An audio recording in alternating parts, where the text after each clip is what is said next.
那一年，群疯的陆远拿着憋了5个小时写好的剧本，成功的向某白富美忽悠了100万投资。起初的他只想花80万随便拍应付一下，然后在电影上映前夕卷走剩下的20万，回老家从此老老实实的娶老婆做点小买卖。谁知票房却意外爆炸了。横店人来人往，喧嚣无比，到处都是游客与奔走的剧组演员、导演。说我是骗子就骗子吧，这世道你不骗人，别人就要来骗你。作为穿越者的他，最终做出了一个很大胆的决定，他要忽悠肥羊过来投资自己。没错，手里拿着的是他花了5小时写出来的剧本。忽悠是一门技术活，特别是忽悠几十万投资这种活，更是技术中的技术。停车场里停着数不清的豪车，陆远筛选了好久以后，陆远终于将目光放在了一辆蓝色的兰博基尼上面，车主是一位穿着黑色裙子的少女。没出社会的少女一般都是很好骗的，人傻钱多。你好，这是我的导演证，这是我的剧本，你看一下我的剧本。陆远很想抽自己一大耳光子，然后掉头就跑。是的，他紧张了，他结巴了。这怎么和自己想好的开场白完全不同？说好的搭讪手段，说好的套路，说好彬彬有礼呢？王金雪此刻仍旧有些搞不清楚状况，不过第一眼感觉陆远不像什么骗子。这个世界上不可能存在这么一个冒着憨气与傻气的骗子吧？抱歉，我不拍电影，也不当演员。不是让你拍电影。那你是？我有好剧本，我是一名非常优秀的导演与演员，同时还是远程电影公司的老板。真有意思，明明很真诚，却故意装成一副很坏的拙劣演技，让我觉得有趣。这是我的名片。你叫陆远？对，我叫陆远，我觉得我们可以合作。姑娘，我觉得吧，我的剧本。你的剧本非常有潜力，而且能以小博大，能获各种奖。我靠！陆远感觉自己的话被王金雪拿捏了，这场忽悠似乎被王金雪占了主导。陆远大导演，如果我是你的话，我会花30块打印一份剧本，这样看起来会更专业一点，顺便再穿上一件西装作为道具。什么道具？这剧本不是道具。是不是觉得本美女天真无邪，像傻白甜好骗？骗你这是在侮辱我的人格。我喜欢原汁原味的艺术气息，有些东西的价值是不能用字来形容的。好东西只会给识货的人，你不识货不懂，就不要说它不行。剧本还给我，我走了。陆远感觉自己的忽悠被当面揭穿了，面子上有些挂不住，不过还是非常倔强的露出一笔正经。这肥羊比我想象之中更加的聪明，赶紧拿回剧本继续找下家。妈蛋，下次可不能犯这些低级错误了。别愣着了，赶紧上车吧。上车？去哪？你难道想和我在这里谈投资吗？上车吧，我请你喝杯咖啡。遇见你是横店最东边一座高档咖啡店的名字。王金雪天真之中又带着一丝恬静，恬静中又夹杂着些许睿智。陆远对王金雪不敢有一点非分之想。这女人是个危险人物，要打起120分警惕才行。来一杯麝香咖啡。好的，请稍等，这位先生您。那就来一杯蓝山吧。陆远没有来过类似的咖啡厅，当他看到咖啡上的价格表以后，陆远心中被震惊了。这尼玛蓝山咖啡竟然要300块一杯。不用拘束。我没有拘束啊。第一次和女孩子一起喝咖啡。不是。这里的麝香咖啡很不错，很正宗，价格也不贵，也就600块一杯。你应该点麝香咖啡。我不喜欢的咖啡，我不会喝。我说了，我请你。就算你请我，我也不喝。哼！陆远很坚定，他觉得这是一场交锋，他不能落入下风。就算是第一次来到一个陌生的地方，他觉得自己也必须保持该有的风度，这是一个男人的风度。既然不喜欢，那我也不能强求。不过，你觉得这钢琴曲好听吗？还不错。那好听在哪里？陆远看着饶有兴趣的王金雪，他开始觉得眼前这个女人有点讨厌，莫名其妙的被这个女人占据了主导地位，而自己一直落于下风。说不出来，或者说你根本不懂。放屁，我当然懂。那你说你听出了什么？本姑娘就是要让你陆远亲自卸下那一份倔强，然后接受血淋淋的现实。一个老实人为什么要装不老实呢？子非鱼，安知鱼之乐？他自然察觉到了王金雪的意思，但是他不可能让王金雪得逞，因为他是一个骄傲的人，自己装出来的逼，含着泪也要装完。我不懂，这首曲子名叫《尼尔河少女》。4年前，这首曲子曾入选央视10大名曲，排名第3。2年前收进了宴饮教科书，走进钢琴的第3页，同时各大钢琴网上排名始终第1。那又怎么样？这首曲子的原创者名叫王金雪，而我的名字也叫王金雪。我靠！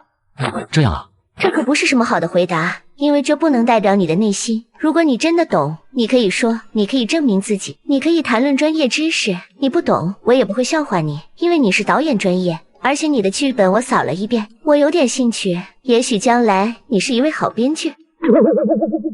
我想去洗手间。我你妈！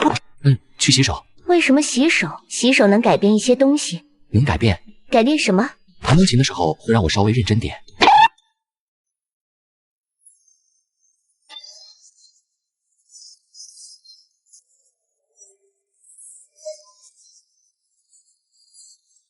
陆远的音乐老师曾说他是一个有天赋的人，不管是吉他还是钢琴，他都能很容易上手。但就是有点很可惜，因为他学音乐的动机很不纯。音乐老师告诉他对待音乐要虔诚，他也很认同老师的话，所以他很虔诚的想装好这么一个。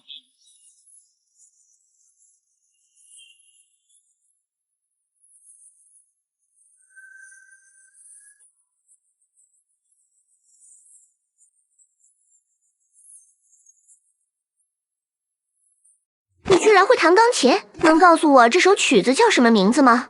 克罗地亚狂想曲。作者是？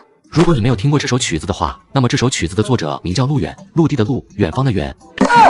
他看着王金雪，眼中似有涟漪，似若所思，似陷入痴呆。他觉得很满意，他觉得自己装逼成功了，装得畅快淋漓，这就很舒服。如果你觉得我这是剽窃，那你找证据报警抓我啊！说我无耻，文化人的世界能叫无耻吗？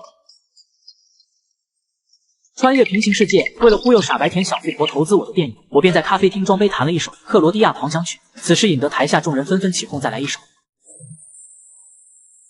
不好意思，今天我还有事，而且别人不太擅长弹钢琴。我从来没碰过钱，我对钱没有兴趣，因为我最快乐的时候是一个月拿91块钱，我当老师的时候。我也不太擅长弹琴，只能弹一点点，每次只弹一点点，不能弹多的。陆远回到位置，看着他那装杯样，王金雪恨不得脱下鞋子，狠狠地抽在他的脸上，抽的陆远连他爹妈都不认识。你真的不太擅长弹钢琴？确实不太擅长。当然不擅长，我总共就会弹3首而已，总不能一股脑全部拿出来装杯吧？这可不成。他现在最重要的不是装个好杯，而是将剧本卖个好价钱，主次还是要分明的。那你擅长什么？我说过，我是一个编剧兼导演。那谈谈投资的细节吧。你觉得拍摄出这部电影要花费多少钱？自然是多多益善，不会让你后悔的。你有把握你拍的电影能大卖，你能保本不亏？那是自然。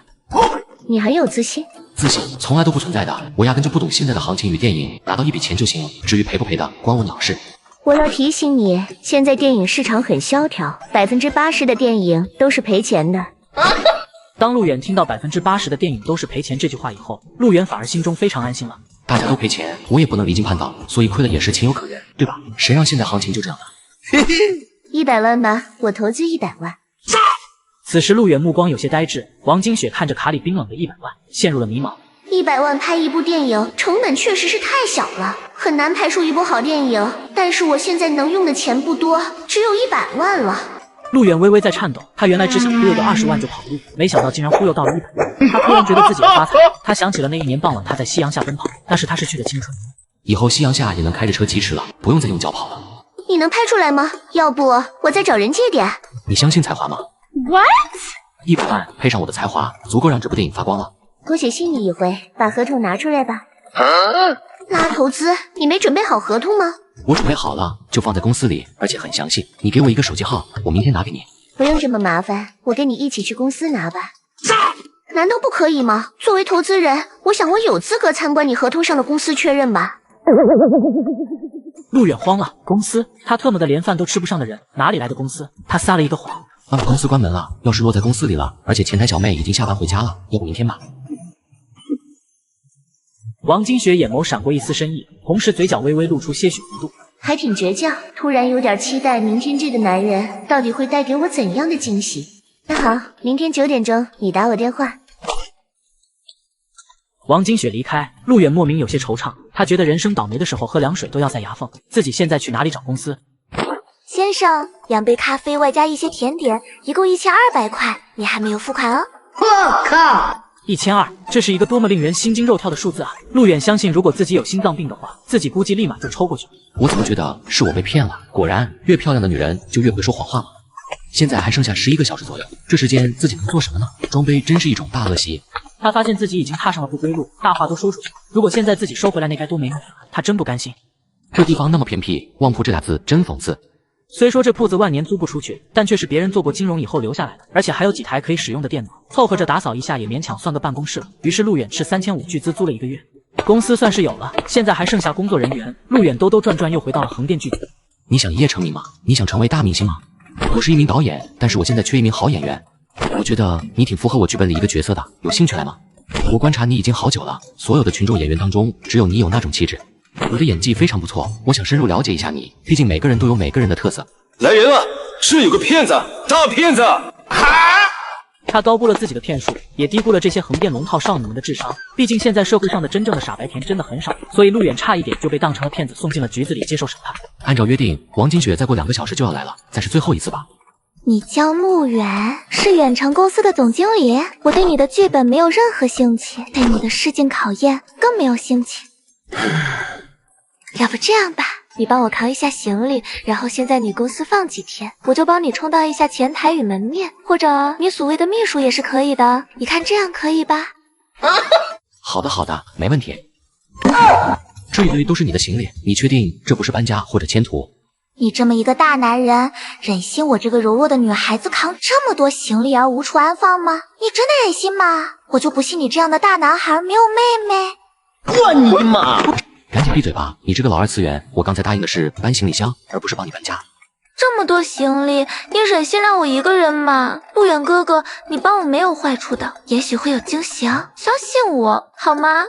少女突然拉住陆远的衣袖，眼神更是可怜兮兮，仿佛陆远不帮就是罪大恶极，良心上会受到谴责一点。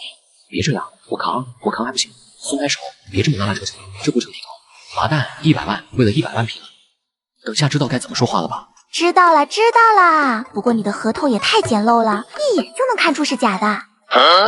看在你这么努力帮我的份上，我帮你拟份合同吧。真是的，合同都不会拟，开什么公司啊？哦，那好吧，不过我不会给你钱的。陆远突然警惕，觉得少女不该这么好心。我呸，谁差你这几块钱？这是你的公司？对，我的公司。这就是你所谓的前台小姐姐？是的，如假包换。当红偶像歌手、美少女天团团长安晓是你的前台，你公司逼格挺高的呀。陆远听到这句话的时候，目光瞬间呆滞，然后宛如见了鬼一般看着少女。金雪姐姐，我等你好久了，来，我们抱一个。是的，陆远被骗了，这对他打击很深。陆远立志成为一个油腔滑调的骗子、装杯饭，可惜先帝创业未半儿半路，被2个女人耍得团团转。小司穿越者为了证明自己的才华，直接在咖啡厅弹了一首蓝星的经典钢琴曲。为了尽快拿到傻白甜富婆的100万电影投资合同，他在路边随便找一个美少女扮演他的公司前台。可谁知，当红偶像歌手、美少女天团团长安晓是你的前台？怎么了？很惊讶吗？缘分这种东西实在是很奇妙的，你觉得呢，陆远哥哥？陆远，讲真的，你当不了骗子。如果你说你有点才华，我还是相信的。但是其他的，譬如你的这家公司，稍稍一看就知道是临时组装的，一切都太假了。他有些心虚，当一切伪装被撕碎以后，还剩下什么呢？他突然想起那一首歌。我只是我自己的神，在我的地方，我和我最后的倔强，握紧双手绝对不放下，战是不是天堂，就算失望不能绝望。承认错误其实是没什么，承认自己忽悠人也没什么，承认自己说谎也没什么。但是既然决定要改变自己，那么就不能半途而废。以前他是用来做什么的并不重要，重要的未来他到底是做什么，到底在谁手中。那你觉得你这家皮包公司能走多远？绝境之后是爆发，压迫之后也是爆发，所以你要问我能走多远，我只能告诉你是遥远的彼岸。说这句话的时候，他嘴角微微上扬，宛如之前弹奏完那一首克罗地亚狂想曲以后的情景，假装优雅，假装高尚，假装骄傲。男人可以穷，可以没钱，可以没权，但是不能不装备。你这悲装的，我都有点小感动了。把合同拿出来给我看看吧。合同在我这儿呢。你打算怎么拍？或者说你有什么安排？款项没有到位之前，我什么都不能透露，因为你现在还不是投资商，这是我公司的机密。我已经叫人打钱了，2个月后我要看样片。没问题。你真的准备单飞了？是的，跟团里的人谈不到一块，而且总有点隔阂，每个人的想法都不一样。单飞后你准备往哪方面发展？唱歌吧，我喜欢唱歌，也许未来会拍戏。单飞以后第1张专辑很重要。可以，我明天就飞巴蜀拜访一下林雨前辈，如果运气好的话，也许能帮我写首歌。这几年有好多人找林雨前辈，但都是以失败告终。林雨前辈的词并不是这么好拿的。我知道，但终归还是要试试的。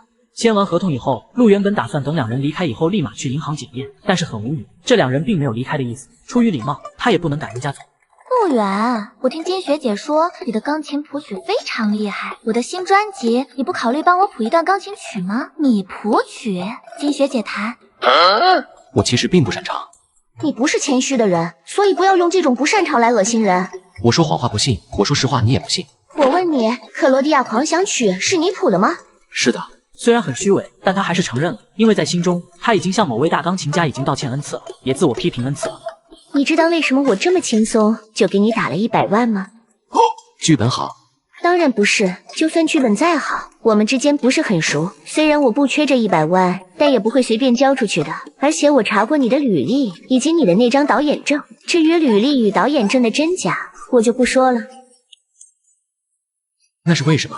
因为那首《克罗地亚狂想曲》，它的价值何止100万。虽然我不知道你为什么要拍电影，但是你在音乐上的才华是摆在那里的，所以你帮帮他可以吗？这个世界上多几个朋友总是好的，不是吗？是啊，陆远哥哥，你帮帮我呗！嘤。我靠！该死的阴怪，一拳下去能哭好久吧？我怎么感觉这是一场交易？对，你可以这么形容，就是一场交易。我可以帮你谱曲，甚至还可以帮你写一首主打歌，并且有很大概率会火。你这么自信吗？安晓停止了卖萌，也由开始的相信变成了质疑。你先去外面帮我买包烟，别的做不到，让你帮我买烟的自信还是有的。对了，我要10块钱的真龙。什么？你什么意思？居然让我去买烟？没让你点烟就不错了，你也可以选择不去，我也可以选择不写，这是一场赌博，所以你赌不？赌圆你。哦，对了，如果你去买的话，顺便带点吃的，我肚子饿了。我安晓就是死外边，也不会帮你买烟，更不会帮你带饭。人有时候很贱，不过安晓自然不会承认这个字，他恨自己不争气。现在一个随随便便的普通人都能欺负他，他接受不了。可他终归还是屈服了现实，他不信陆远这个陌生人，但是他信王金雪，至少王金雪不会骗他，至少那首《克罗地亚狂想曲》不会骗他。也许人生本是一场赌博，赌赢了就赚，赌输了最多跑点腿而已，没什么大不了的。你不需要酝酿一下就开始写？才华横溢的人不需要酝酿。安晓现在需要一首好歌，我不是跟你开玩笑，希望你认真对待。他觉得陆远在胡闹，写一首歌从来都没有这么轻松，这个过程也许很漫长，也许需要很多的灵感。我的表情很严肃，我不开玩笑。那我拭目以待吧。你这就写好了？写完一首歌只用了4分钟，我跟你说。你先看完再来质疑我。王金雪接过本子，先是匆匆扫了一眼歌名，再看了一部分歌词后瞪大了眼睛，难以置信地瞪着陆远。这真的是你写的？如你所见，从开始到结尾都是我写的。词写的不错，关键是要看谱曲。你的外卖到了。这才4分钟就回来了，你该不会在里面吐口水吧？什么？你再说一遍，我是这么没素质的人吗？别，我只是开个玩笑。真龙送到了，吃的也买来了。我的歌什么时候写？已经写好了，在王金雪手里呢。哦！当王金雪将本子递给安晓，她看完后瞪大了眼睛，随后见了鬼一样看着陆远。这真的是你写的？真的是我在外面买东西这几分钟时间里写的？如假包换，王金雪可以成名。那这首歌的谱子，你给我一个吉他，还你一个世界。别，你先别吃这鸡腿。为什么？因为这鸡腿不好吃。总之你不要吃。有什么不能吃的？真是的，难道有毒不成？我靠！那个鸡腿掉到过地上，我怕浪费，所以陆远哥哥，你不会怪我吧？如果对不起有用的话，那还需要帽子叔叔干什么？我睡了你，然后我非常认真的对你说一句对不起，这样可以吗？安晓的脸色通红，似乎是有些憋着难受，有点不爽，但最终还是没有反驳陆远。你不要用这种眼神看我，我不吃这一套，赶紧去把吉他拿过来，是不是不想要曲谱了？带我飞，给我希望，我终于看到所有梦想都开花，追逐的年轻歌声多嘹亮，我终于好想专心凝望，不害怕，哪里会有风就飞多远吧。当陆远非常认真的声音响起来以后，王金雪和安晓都呆住了。他的歌声并不好听，但是歌里面的味道与曲子的味道却非常好。是的，这首歌就好像是为他写的，写得很美，很有画面，很励志，很感动。这首歌我要了，10万块，外加这首曲子各方面10%销售渠道提成。 What？ 你这不是狮子大开口吗？10万块可以，但10%不行。你走吧，我不卖了。你可以稍微便宜一点吗？或者说，我可以给歌曲加点钱，但是分成。我不是商人，不讨价还价，要就签，不要就走。他其实可以便宜点，甚至可以当成是人情，但是他不能这么做，他要为自己的牙齿报仇。他从来都不是什么君子，他就是一小人。姬学姐，你帮我跟他说说。我说了没用，看他的表情就知道他已经吃定你了。唉，我去打印合同。对了，在我店里打印要收5块钱的电脑使用费与打印费用，这些要一并打我卡上。他不缺这5块钱，但是他就是要恶心他一番，为他的牙报仇。两人离开，陆远确认完卡上的钱后，便来到了他经常消费的面馆，直接点了2碗他之前一直舍不得吃的牛肉拉面，而且是吃1碗到底。人一旦有了钱就会报复性消费，这应该就是指陆远吧。老板，这是100块，不用找了。横店，沈连杰正在卖力的吆喝，拍摄他那号称3000万投资的电影《都城》。钱到账了，那这电影无论如何都要拍出来应付王滴血，毕竟合同是具有法律效应的。拿出80万拍电影，然后带着剩下的钱回老家娶老婆生孩子。至于电影票房什么的，关我屁事。我靠！看什么看？没看过哥们水淹七军啊？不，我只是觉得哥们你的姿态实在是人中之龙，仪态万千，实乃我为之楷模。特别是飞流直下3000尺的模样，实在是令人钦佩。我操！马屁拍得这么溜的家伙，哥们也是头一次见到。哥们，你是个人才啊！哥们，我说的是实话，能在这样的场合如此操作之人，实在是了不起。其实我是一个很有素质的人，只是我非常讨厌沈连杰这个花瓶草包。哥们，我叫魏无忌，你叫什么名字？陆远，陆地的陆，远方的远。其实我也不太喜欢沈连杰这个导演。他也抢了你未婚妻啊！我是一个才华横溢的导演，极有可能是未来华夏的大导演，可惜现在有点落魄，不然我早把那混蛋按在地上锤了。你是导演，失敬。失敬个屁！我还没有拍过电影，现在身无分文，穷困潦倒。这有啥？其实我是一个演员，哥们，要不要一起合作来一发？陆远也开始虚伪的露出了笑容，热情的介绍起自己，同时握着魏无忌的手不放开，一副给里给气的模样。那我们怎么合作？我一没剧本，二没钱，你就算是影帝我也没办法呀。哪像沈连杰这个王八蛋，一出道就万人追捧。我有钱，我有剧本。根本不是我嫌你，你就一跑龙套的。你知道拍电影要多少钱吗？100万打底，而且剧本还要好剧本，这些你都有吗？这些我都有。哥们，这剧本是你写的，贼他妈的牛逼坏了！我要签。马马虎虎吧，也就凑合。陆远故作谦虚的摆了摆手，实际上心里乐得很，都在江湖混，谦虚点好了。我要拍，也许这是我的成名作，就是这部电影投资的才80万，有点太少了。80万还少？你好好看清楚，这部电影只有1个演员，外加1个棺材。这部电影虽然只有1个角色，但是对这个角色要求却非常高，起码需要非常娴熟的演技，而且更重要的是需要演员的知名度，不然这么小的投资，就算剧本很 OK， 但是票房也不可能有多厉害的。其实我觉得我也可以，我是一个演员。可是你不出名，我还没听说过哪个明星叫陆远的。你管我出不出名？你刚才已经签合同了，法律效应已经生成了，除非你付我200万违约金。如果没什么问题了，那就开始组建剧组吧。这好剧本不会就这么糟蹋了吧？他觉得自己的导演生涯似乎前途无量。你好，我是陆远，克罗地亚狂想曲确实是我写的。郑国龙，烟影学院教授，抱歉，我不认识你，你来横店了？我没在横店，我很忙的，以后请不要骚扰我了。郑国龙应该是同名同姓的吧？对，应该是同名同姓的。他就一骗子，怎么可能认识郑院教授？给你推一个金牛奖影帝怎么样？而且还是零片酬出演。零片酬出演，这是把他当大学生整，免费的牲口吗？郑国龙，烟影学院教授，抱歉，我不认识你，以后请不要骚扰我了。陆远说他不在横店，不可能啊！我刚给他的电影投资了，现在他估计在整建剧组吧。算了，我亲自去见见他。电话里我估计他将我当成骗子了。他公司在哪呢？什么？把您当成骗子？我现在就给他打个电话，好好说他一顿。不用了，年轻人警惕点是对的，而且有些事情还是当面说的比较好，毕竟挺重要的。那好吧，他公司就在38街上的最后一段，最后第2个门面房。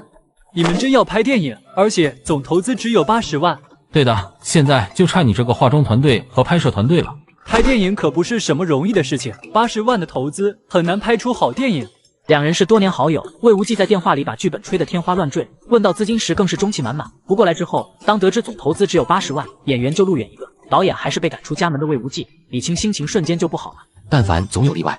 现在电影市场日渐萎靡，千万投资都会扑街成狗，更何况你这个80万投资的电影，抱歉，恕我直言，你兴许连院线都上不了，白忙活一场，最后只能变成一个笑话。不试试怎么知道不行？从来都没有人规定80万投资的电影就不可能有好票房吧？抱歉，是我无能为力，这都成耗费了我太多的时日，我需要好好休息一下。而且我和天娱集团有约在身，下一部电影就在3个月后，我只能祝你们马到成功，票房大卖。老李啊，大家都是年轻人，我觉得大家需要坐下来喝杯咖啡，听听音乐，聊聊理想什么的。哦，对了，其实大家都是文艺青年。文艺青年什么意思？陆远，我抓身体，你抓脚。干什么？你们要干什么？我告诉你们，你们这是绑架！放开我！我要报警了！远程电影公司并不在横店闹腾大街上，而是在偏僻的小巷子边上。郑国龙教授找了好久，这才找到这家皮包公司。才华横溢的小子就住在这里，那小子居然真没有在公司，这次特地过来，还想见见那个小子，顺便聊聊那首克罗地亚狂想曲。现在看来真的要无功而返了。他转身准备离开，但是就在刚转身的刹那，他就看到2人架着一个年轻人朝这里走过来。麻痹的，老李，你一定要让我们这么勤勉，你才过来吗？大家老实点不好吗？死相。是啊，老李，你别往心里去，先来点小红龙。哦，不好意思，我忘了你不抽，那待会咱好好聊聊剧本以及拍摄细节。喂，胖子，那你去帮我买一盒烟。陆远，你不要命令我，我是你聘请的导演，不是手下。郑国龙当听到2人的声音，顿时愣住了。这个满口粗话的年轻人，真的是那个写出《克罗地亚狂想曲》的才华横溢年轻人？这似乎不太对头啊！请等一等，请问你是陆远吗？大爷，你认识我？您是烟瘾的郑教授。魏无忌感觉老天给他开了一个巨大的玩笑，先前还以为陆远那通电话只是同名同姓。陆远这蛮子，尼玛还真认识郑国龙教授，这他妈贼吓人了！郑教授这般厉害的人物，居然会在这里，难道这家皮包公司真有实力？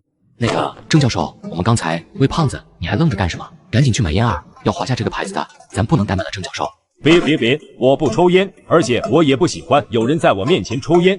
郑国龙头顶一阵黑线，他觉得陆远现在的气质，不管怎么看都不像是能写出《克罗地亚狂想曲》的人，反而更像3教9流的混子。哦，其实我平时也不抽烟的，有时候就是没有灵感，所以才来2根的，呵呵。克罗地亚狂想曲这首钢琴曲真的是你编的吗？是我编的，怎么了？那你知道这首曲子的价值吗？它或许会成为一首可以写进教科书里的经典。你的钢琴手法很生涩，很难相信你能编出那样的曲子，所以我好奇这首曲子的原作者是不是你？我弹的好不好和编曲这2者有关系吗？陆远迎着郑国龙，看起来万分的斩钉截铁。反正郑国龙再牛逼也查不出来贝多芬是谁。没有关系，我还听说你替安晓写了一首不错的歌，也帮他编了曲子作为主打歌。对的，现场写的，这个有人可以证明。我听金雪说了，你还编了一个不错的剧本，让他投资了100万。你写的剧本能给我看看吗？可以啊。我靠！替知名偶像歌手安晓写了一首不错的主打歌，还写了剧本，让别人投资了100万。等等，他不是信誓旦旦说80万吗？现在怎么是100万？另外20万被你吃了？活埋这个剧本非常不错，不得不承认，你确实是一个才华横溢的年轻人。电影还缺多少投资？不缺了，我自己就是演员。你这部电影需要一个非常专业的、表演功底非常不错的演员，而这样的演员在整个华夏都很少。陆远看着郑国龙的架势与暗示，他突然就懂了，这老头要塞人。我给你推一个金牛奖影帝怎么样？而且还是零片酬出演。零片酬出演，这是把他当大学生整，免费的牲口吗？他叫陆一红，就是去年那个金牛奖影帝，你觉得怎么样？非常可以，冲着零片酬，哦不是，冲着金牛奖影帝这个名头，那必须得行。哦，对了，今天来的目的我都差点忘了。我最近在参与高校钢琴类教科书的整编，我想将《克罗地亚狂想曲》这首曲子编进教科书里，我想知道你是否愿意。我操！钢琴曲被选入高校钢琴教材，我们宴饮会奖励20万奖金与注册证书1份。敬青春，敬成功，敬未来。3人情绪非常嗨，好剧本加上影帝主演，虽然投资马虎了点，但是影帝零片酬出演绝对振奋人心。这架势一放下去，这电影还能不火？我以前想当一个流浪歌手，那现在呢？现在就想在燕京买套房子，和我女朋友结婚，嘿嘿。毛桑啊，不是老李啊，做人吧，不能太拘束，想做就做。看到前面那个弹吉他的歌手了没有？你不是想当流浪歌手吗？然后呢？吉他借来用用，体验一下流浪歌手的快感。这样不好吧？有什么不好？我觉得挺好。转眼过去多年，世间多少离合悲欢。曾经志在四方少年，羡慕南飞的雁。各自奔前程的身影，匆匆渐行渐远，未来在哪里平凡？他谁给我答案？那是陪伴我的人啊，你们如今在何方？我曾经爱过的人啊，现在是什么模样？我的愿望实现了吗？事到如今只好祭奠吗？任岁月风干，理想在夜照，不会真的我。抬头仰望着满天星河，那时候陪伴我的那个，这里的故事你是否还记得？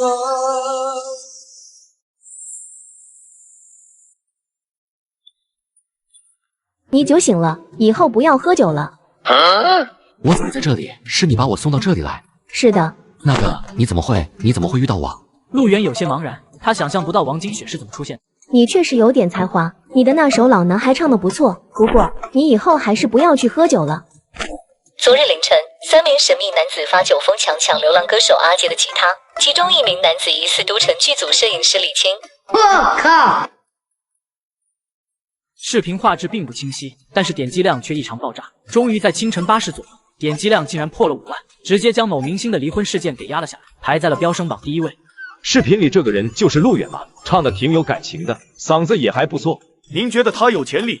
确实有点潜力，我要他的资料，越详细越好。收到。你的老男孩我已经帮你注册了，还有那首《隐形的翅膀》活埋剧本我也统一帮你注册了。哦，谢谢，你是个好人。虽然你性格被懒了点，唱功烂了点，人长得普通了点，不过你的嗓子不错，又有些才华，以后努力点还可以当个歌手。人总要给自己定个目标的，你说呢？当歌手？有兴趣就戒了吧，烟对嗓子不好。戒是不可能戒的，这辈子都不可能戒的，又不是生小孩，又不是搞对象，再说我也没其他爱好，也就抽抽打发一下寂寞而已。你真是病入膏肓，没救了。你是陆远。你是陆亦红，幸会，很高兴见到你。来一根。不了，谢谢，我不会抽。如果电影要让你抽呢？那我可得试试。男人之间的搭话方式始终很直接，如果1根不行，那就来2根。我先向你介绍一些情况，我的这部《活埋》的总投资并不多，只有80万，而且郑教授也说了，你是零片酬出演，所以你确定还要演吗？我确定，我要演。要演我这部电影的话，你的一切都要听我和副导演的。在我这里没有影帝，也没有明星，所以让你拍什么细节，你就要拍什么细节。我怎么安排你，你就要怎么听从安排。这点你能接受吧？可以啊，这也可以。这金牛奖影帝怎么看起来服服帖帖的，一点腥气都没有？其实我被华金娱乐学藏了1年，没有任何资源扶持。为什么？你可是影帝啊！公司让我这个快40岁的人出演青春偶像电影，我多次拒绝，加上我没有按照公司的要求参加商演，得罪了高层，并且没有走他们给我制定下来的路，所以矛盾激化了。冷藏对一个明星来说可是致命的。金牛奖影帝在外人眼里牛气哄哄，但实际上的含金量连台岛的金马奖都比不过。华金娱乐搞我很简单，所以我这次出来连经纪人都绕开了。哦，我明白了，你想靠活埋打一个翻身仗。我对这部电影很有信心，我对我同样也非常有信心。你不会失望的，祝我们合作愉快。这就是你给我找的详细资料，一个学铃木专业的小子，谱出了克罗地亚狂想曲，还编进教科书里，而且还干起了导演的活。用你的猪脑好好想想，这么没逻辑的事情，你觉得合理吗？资料是谁查的？那个小王查的。让他明天不用来上班了，又用一些假资料来鱼目混珠。算了，资料你也不用查了，我亲自去见见他。都城的导演史连杰今晚约我喝咖啡。抢你未婚妻那个，他找你做什么？估计是拍好都城来我面前耀武扬威来了，所以你能不能和我一起过去？我过去做什么？我又不认识他。我怕我忍不住就把咖啡泼在他脑袋上，你过去能拦一下我，而且你才华横溢，也许关键的时候可以杀杀他的锐气。杀杀锐气，几个意思的？怎么话里有话？难道是鸿门宴不成？总之去了你就知道了。这是一个不公平的世界。沈连杰一出生就拥有陆远做梦都想拥有的一切：家世、财富、身份、地位。听说你的电影要开拍了，而且总投资只有80万。如果你实在过不下去，可以来帮我打个下手。都城后期还需要一堆工作，而且你是刘婷婷的朋友，所以这一块我信得过你。我过得很好，不劳您这位大导演费心了。无忌，不要闹了。我知道有些东西是我不好，但是理想不能当饭吃的。我是看在我们曾经相识一场，所以才……谁规定80万的投资就一定不能拍出好电影？沈连杰是长得比我帅，家世也比我显赫，他能给你的资源也远远比我多。你离我而去，我也能理解。但是，请你记住，天瓦也有翻身日，东风也有转南时，莫欺少年穷。无忌，你先不要生气。今天我们过来约你喝咖啡，不是为了跟你吵架的，只是给你一个机会。我今天接受你邀请，也是想着给你一个机会。我们剧组缺少一个开车的，你车技不错，我觉得你很合适，所以你来帮我行吗？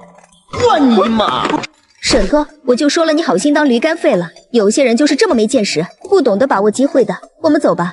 两位，我觉得吧，大家喝咖啡就和和气气的喝咖啡，不要伤了和气嘛。还是你这位朋友有先见之明。沈哥，我们走吧。听说陈老师这些日子在横店，我们去拜访一下他。毕竟配乐这种东西很费心，没必要花时间在一些阿猫阿狗身上。对了，我还告诉你，你的都城什么时候排档期上映，我的活埋也会在那个时候上映。那我祝你好运。陆导，你们先慢慢喝，咖啡的钱记在我账上就好了。也没见你泼人家咖啡啊，害怕了。这3年最大的收获就是遇到了那些形形色色的人们，但也是这样才让当年那个自大的我清醒了许多。我现在觉得这里无比强大，3年之约对我来说就只不过是要完成一个年少轻狂的约定，给自己的这段成长画上一个句号而已。服务员，来20杯麝香咖啡。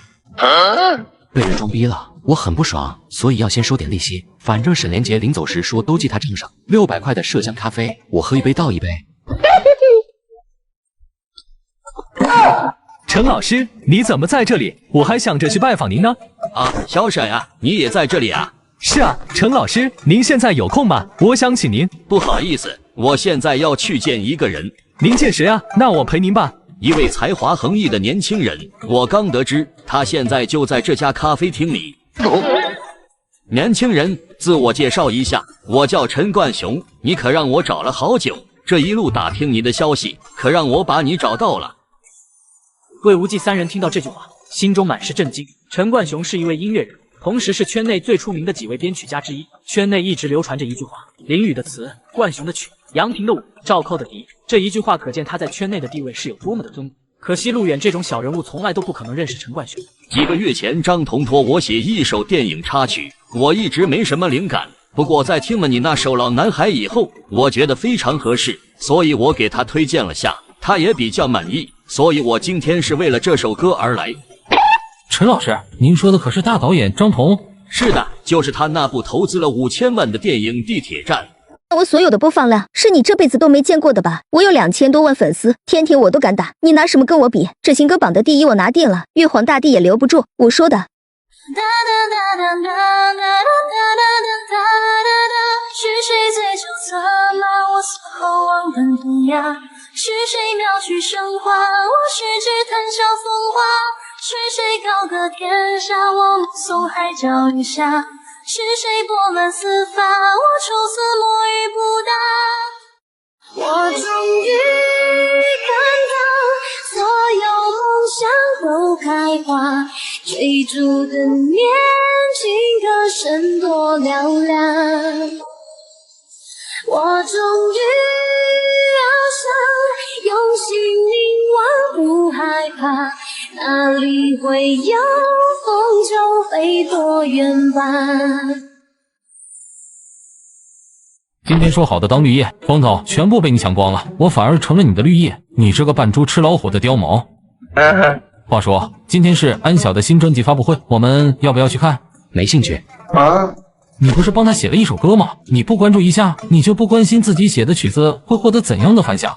我很忙的，关注这些乱七八糟的干啥？乱七八糟，陆哥还得是你啊，我就服你。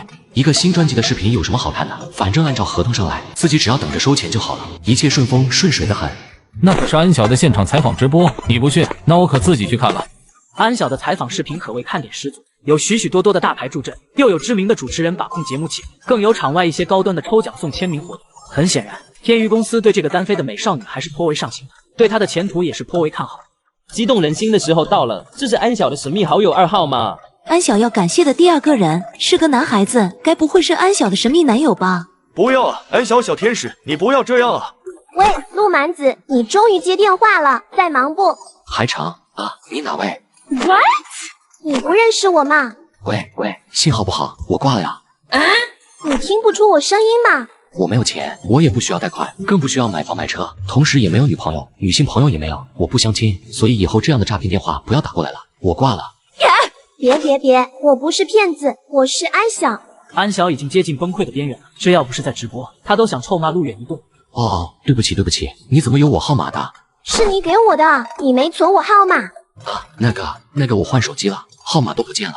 What？ 陆远，你现在应该在拍戏吧？对，我在拍戏。拍的怎么样？海城，你有什么事呀？没有的话，我先挂了，我手机快没电了。陆远，我今天就是想说一声谢谢你呢。电话那头的安晓被陆远一比，顿时一阵恼怒，但又不知怎么继续装的温柔与感激。谢谢我。那你先忙，我挂了呀。电影上映，我会支持的哟。我靠，这陆蛮子是谁？怎么这么没礼貌？对啊，什么玩意啊？弄得比我们天神安晓还要大牌的吗？真没礼貌，这陆蛮子到底是谁？直播现场一阵无语的骂声，唯有魏胖子脸色复杂的朝陆远走过来。阿远，你刚才是不是接过电话？是啊，怎么了？你怎么知道？安晓打来的。我操，你监听我？安晓在新专辑发布会，我刚跟你说的，你忘了？我呸！我本来还以为是安晓小天使的绯闻男友呢，原来就这么一怂货。陆蛮子，圈内姓陆的作词人，而且最近还在拍电影，难道是陆华？我觉得就是他。陆华最近在一部宫廷剧组出现过，可是听声音不太像，陆华都40多岁了，而这陆蛮子的声音挺年轻的。搜视网的评论以每分钟几百条的速度在上升，转瞬间，这条专辑发布会视频就上了搜视网网站的头条。大部分网友对陆蛮子是持着愤怒态度，特别是安晓的脑残很大。陆华是圈内一位词曲才子，10多年前也创作出了不少脍炙人口，但随着年岁渐长，他的才华也开始走下坡，但这并不妨碍他在圈里的名声。怎么回事？我怎么上热搜了？今天他像往常一样打开微博，然后刷了刷头条，随后他猛地发现自己的名字竟然挂在微博头条热度第1名。难道我昨天的再见爱人写的让人感同身受，已经有火的趋势？你能不能有点绅士风度？之前我还觉得你挺有素质的，没想到这么道貌岸然。你看不起我们小天使安晓吗？别以为你有些名气就可以瞧不起新人。我承认你写的词很不错，但是，哈哈，我要黑你一辈子！这种恃才傲物的人，你以为你是圈内第一词曲人吗？这一刻，陆华委屈的不行，一天的好心情完全没了。人在家中坐，锅从天上来。安晓，晚上还有几个综艺，现在你好好休息一下。陈姐，我觉得新专辑发布的时候，歌曲的署名不能叫陆远，那叫什么？换成陆蛮子，或者陆大猪头，或者叫陆二狗也行。这家伙今天居然让我在发布会下不来台。可是新专辑都已经在赶制了，这个时候改，而且陆远这个作者那边怕是不好交代吧？没什么不好的，作者那边不用管，他就一个混账，改成陆二狗子吧，我觉得挺好。对，就改成陆二狗子。经纪人眼神怪异的看了一眼咬牙切齿的安晓，这名字是不是有点乡土风？在郑国龙的介绍下，陆远将歌曲录制给了大导演张彤。此时两人刚从录播室走出来。小陆，刚才录的不错，我觉得我们可以谈。陆远签我们公司吧，我们公司绝对重点培养你，绝对花最大的资源捧红你。我这就跟我叔打电话。张彤的话刚说了一半，T 哥就打断了张彤的话。我的名字叫唐冲，你可以叫我 T 哥。我关注你好久了，我们公司华金，想必你也是有所见闻的。我们是整个华夏数一数二的娱乐大公司，旗下一线明星数不胜数，而且最近正在积极开拓海外渠道与扶持民谣歌手，选我们没错的。至于待遇方面，你完全不用犹豫，只要你点头签了合同，我可以给你争取2线，不对，是准一线歌手的资源待遇，让你登上大荧幕，一举成名。你不信吗？你不信，我现在就打电话。喂，叔叔，我要签一位歌手。什么？不是什么乱七八糟的歌手，是老男孩和克罗地亚狂想曲的创作者。对，叔，你去向公司申请一下，我要申请 S 级合同。歌手在哪里？歌手就在我面前。不，我要签他，这次我一定要签他，我必须要签他。对，最好的资源。你现在听到了吗？你完全可以放心，我签过许多诸如徐慧珊、陈佳玉、许冠峰之类的实力青年歌手，这些人你都知道吧？现在在圈子里火热着呢，资源通道简直不要太多，未来的娱乐市场绝对有他们一份。陆远没整明白现在是啥情况，就被这个年轻人一通唾沫星子喷得外焦里嫩萌的很。我你妈！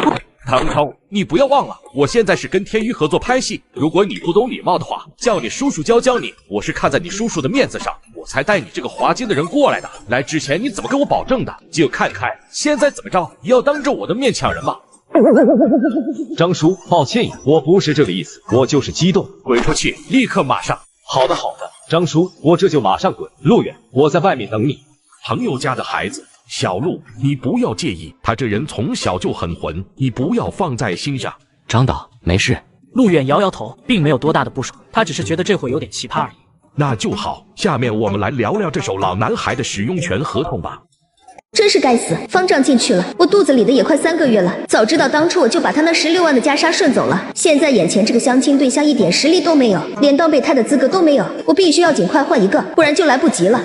道歉，我们不合适，我们不是同一个世界的人。这是谁的车？不懂得停进车位吗？是谁？是谁居然敢撞我的车？相亲，老娘拿出100万跟你拍电影，你居然跑来这里相亲，你当我是空气呀？续接上集，陆远以10万元的价格把老男孩歌曲使用权卖给了张彤。法国干黄，85年的，味道很不错哦。来不了，我喝不了酒。装什么装？视频上弹吉他的你可是喝酒了。我再问你一遍，能不能喝？能，只能喝一点点，不能喝多的。这才像话嘛！小郑啊，你也喝点，我帮你解决了这么大一难题，还让你认识了小陆，你要好好感谢我。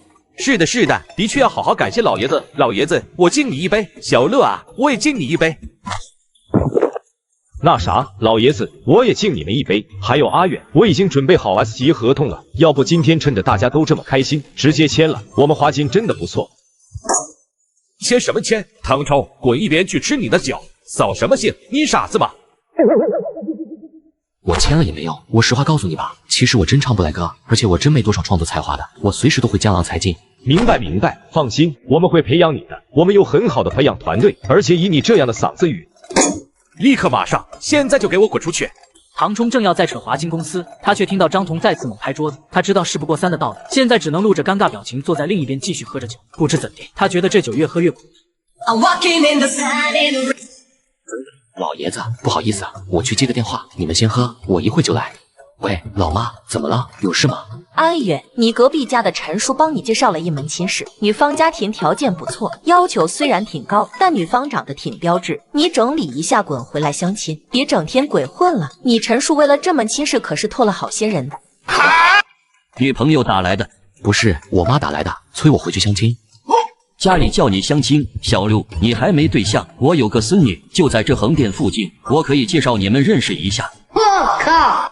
小陆啊，我那孙女学历还不错，是燕大最年轻的女博士，文学修养还是挺高。我觉得吧，你们年轻人可以多聊聊，多沟通沟通。老爷子，我也就那3脚猫的功夫，其实我已经江郎才尽了。年轻人不要谦虚嘛！我像你这么大的时候就不知道什么是谦虚。刚好下个月他们中文系有一场诗词聚会，你也来看看吧。别，老爷子，我真没什么才华，我过去就是丢人呢。年轻人怎么这么没自信？这事就这么说定了，到时候我让人来接你。陆远告别了张彤，和老爷子一起坐上了车离开。至于唐冲这货，本来想厚着脸皮跟着老爷子上车，但是在张彤锐利的眼神警告下，终于还是作罢了。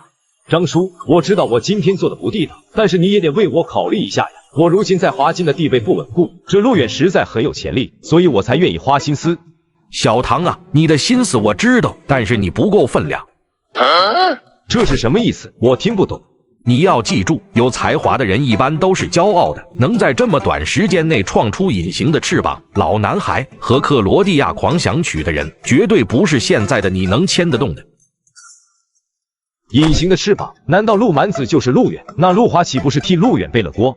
陆远不是你看到的这么简单的。你要是想在华金站稳脚步，就不要试图去将他收入麾下，而是跟他建立更长久的朋友关系。听书一句劝，你把握不住。陆远人呢？回老家了。这个时候他回老家做什么？好像是去相，不对，我也不知道，可能有什么事情吧。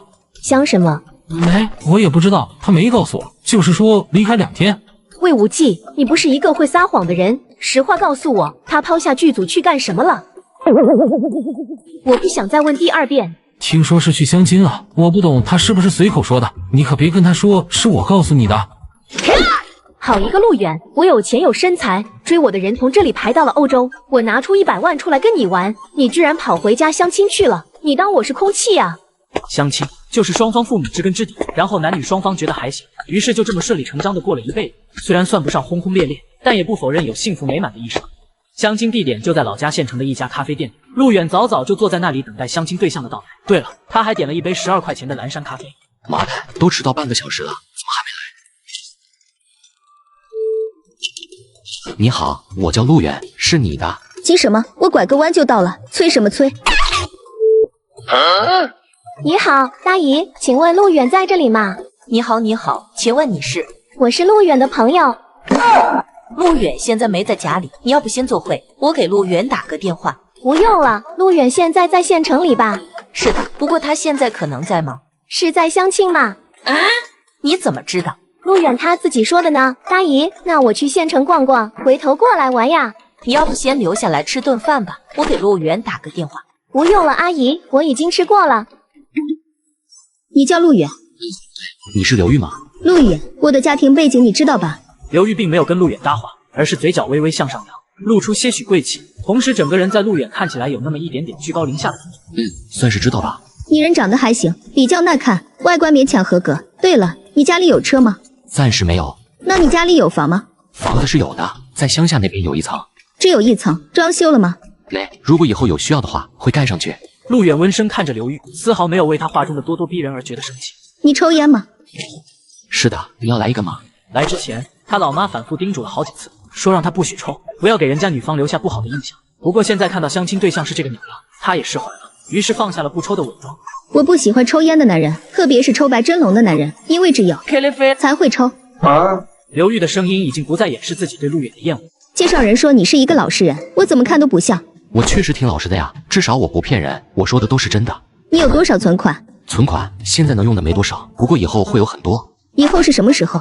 大概是几天或者几个月以后吧。看你的穿着和打扮，还有你抽的烟，你觉得我会相信你吗？而且我还听说你现在是无业游民。是的，我现在确实不算有稳定的工作，不过我接下来会试着创业。我的要求并不高，就想找一个真诚懂得照顾人。当然，最基本的条件是有房有车，毕竟我找对象不能太丢份，你懂吗？我懂。我开销也并不大，每个月给我5000左右买化妆品就行，还要有一份体面点的工作，最好是政府单位的稳定工作。你自己能创业当然也是最好的，不过万一创业失败了，你们的这种家庭起码需要好几年才会缓过来吧？理论上是这样。我的要求你满足几个？你觉得我满足多少？虽然介绍人没有说其他东西，但是我看得出来，我的要求你一个都不具备。你穿着不行，家庭条件不行，没车没房，更没有什么存款。我唯一看得到的，就只有老实人这一项了。刘玉非常不满意陆远，这和介绍人讲的完全不一样。真是该死，方丈进去了，我肚子里的也快3个月了。早知道当初我就把他那16万的袈裟顺走了。现在眼前这个相亲对象一点实力都没有，连当备胎的资格都没有，我必须要尽快换一个，不然就来不及了。道歉，我们不合适，我们不是同一个世界的人。这是谁的车？不懂得停进车位吗？是谁？是谁居然敢撞我的车？相亲，老娘拿出100万跟你拍电影，你居然跑来这里相亲，你当我是空气呀？你个是有戏，拿着几个亿的香火钱，别人求子求女，而你儿女妻妾成群，亏得老娘那么卖力的工作，到最后你居然拿着这些二手货来骗我，我这辈子不好过，你这辈子也别想出来了，我这就去揭发你的那些罪证。你知道你在做什么？你知道？刘玉愤怒地盯着王金雪，他本来想说你知道我这一扇车门值多少钱吗？但是看到王金雪的兰博基尼以后，下意识地闭嘴了。原来这辆车是你的啊！你车没停在车位上，我帮你挪了挪，现在车停正了。有你这样挪车的吗？你给我赔钱！你这辆车值多少钱？你什么意思？也没什么意思，我就是突然觉得这辆车觉得碍眼。你想做什么？我告诉你，我这车可是30万。你还是不是男人？你没看到他撞我车了吗？你还待在这里看什么？你不会报警吗？现在还在抽，怎么不抽死你？别打，咱们冷静一下，一会我视频过不了审就麻烦了。我这2天就回来了。陆远根本想不到这个长得如此漂亮，看起来有那么一点点傻白甜的女人竟然这么彪悍。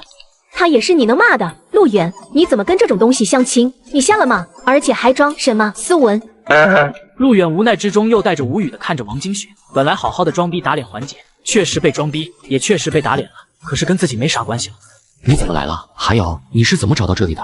呵呵，我就是过来看看我们才华横溢的大才子、大导演回老家跟什么样的女神相亲，没想到你其他东西都挺好，就是这眼光，你怕是瞎了吧？你们这是什么意思？刘玉看着陆远更加愤怒了，现在就算是傻子都知道陆远在扮猪吃老虎。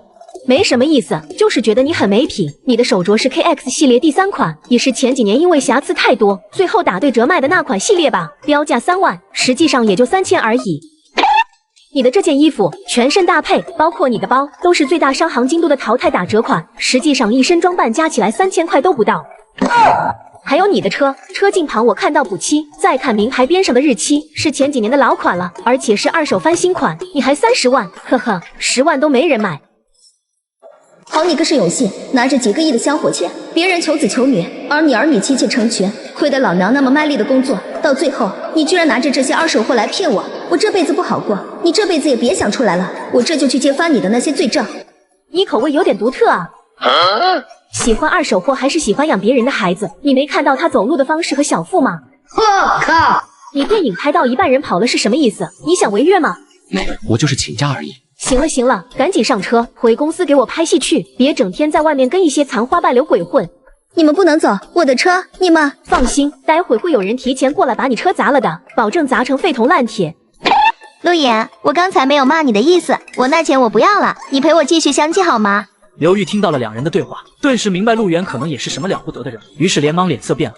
抱歉，我们不合适，我们不是同一个世界的人。陆远心情复杂，无法言说的状态。他想装逼，他要装逼，他要享受装逼的过程。可惜这一切都被王金雪打断了。为什么要去相亲？家里二老找我的，我总要去应付一下。你不应该这样。你说我做错了？这些东西没什么对错，只有适合和不适合而已。我不理解你为什么要撞他的车。看着他的车碍事，于是就撞了，就这么简单。有点狠，你这是跟钱过不去啊。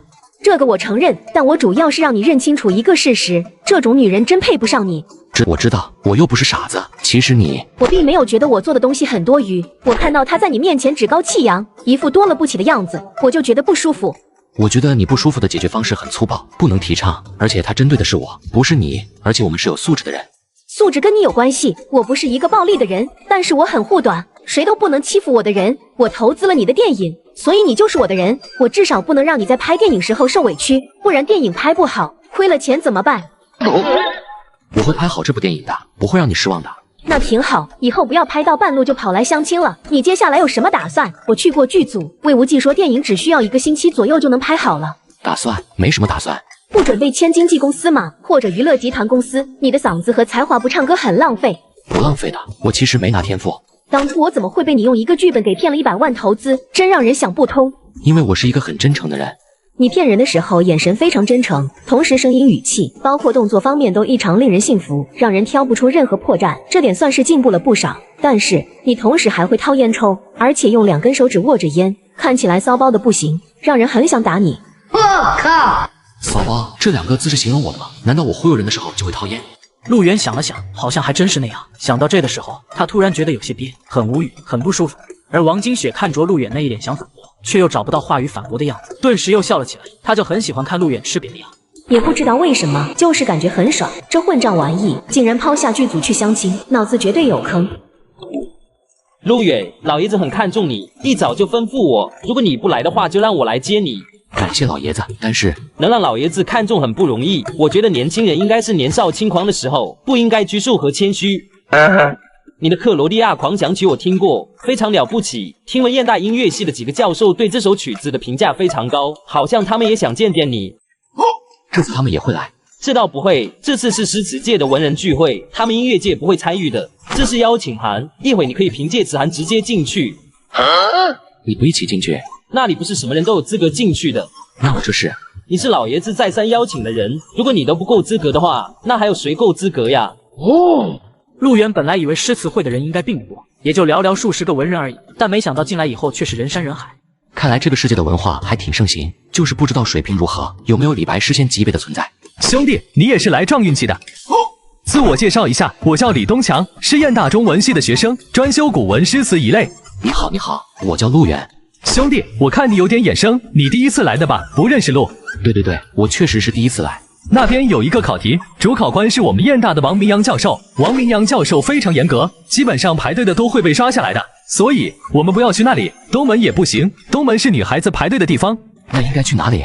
我们应该去西门，西门是对联，虽然也会刷好多人，但还是有概率可以进去的。哦，对了，兄弟，你是什么专业的？我是林木专业的。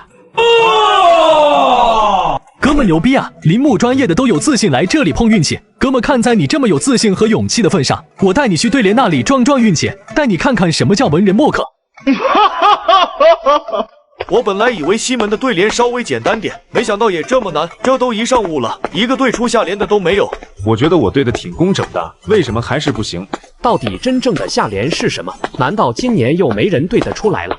西门上联：望江楼，望江流，望江楼上望江流，江流千古，江楼千古。下联要求以婉婷来做出下联，看似简单的2字，可却也难倒了燕大中文系的李东强。下一个吧。等等，大爷，给我一个机会，我马上就出来了。老爷子，我在的呀。什么？你说我走错地方了？要走正门？那这西门错了吗？你要考我下联，那我试试吧。爱晚天，爱晚晴，爱晚亭畔爱晚晴，晚亭三秋，晚晴三秋。老爷子，你看这样可以不？大爷，不好意思啊，我走错门了，我现在就走。你没走错地方，就是这里。小兄弟，你叫什么名字？什么情况？这就对出来了？我燕京大学中文系都没出来，你一林木专业的对出来了。等等，我好像听什么走正门的话，什么意思？他们的，他是内地的那一帮人。我靠，这扮猪吃老虎也太可恶了吧！远是从我们古典诗社门进来的，当然坐在我们这边。你们现代诗社在无理取闹，我就亮证了货。亮证又怎样哦？就你们古典诗社有证啊，我们现代诗社也有证。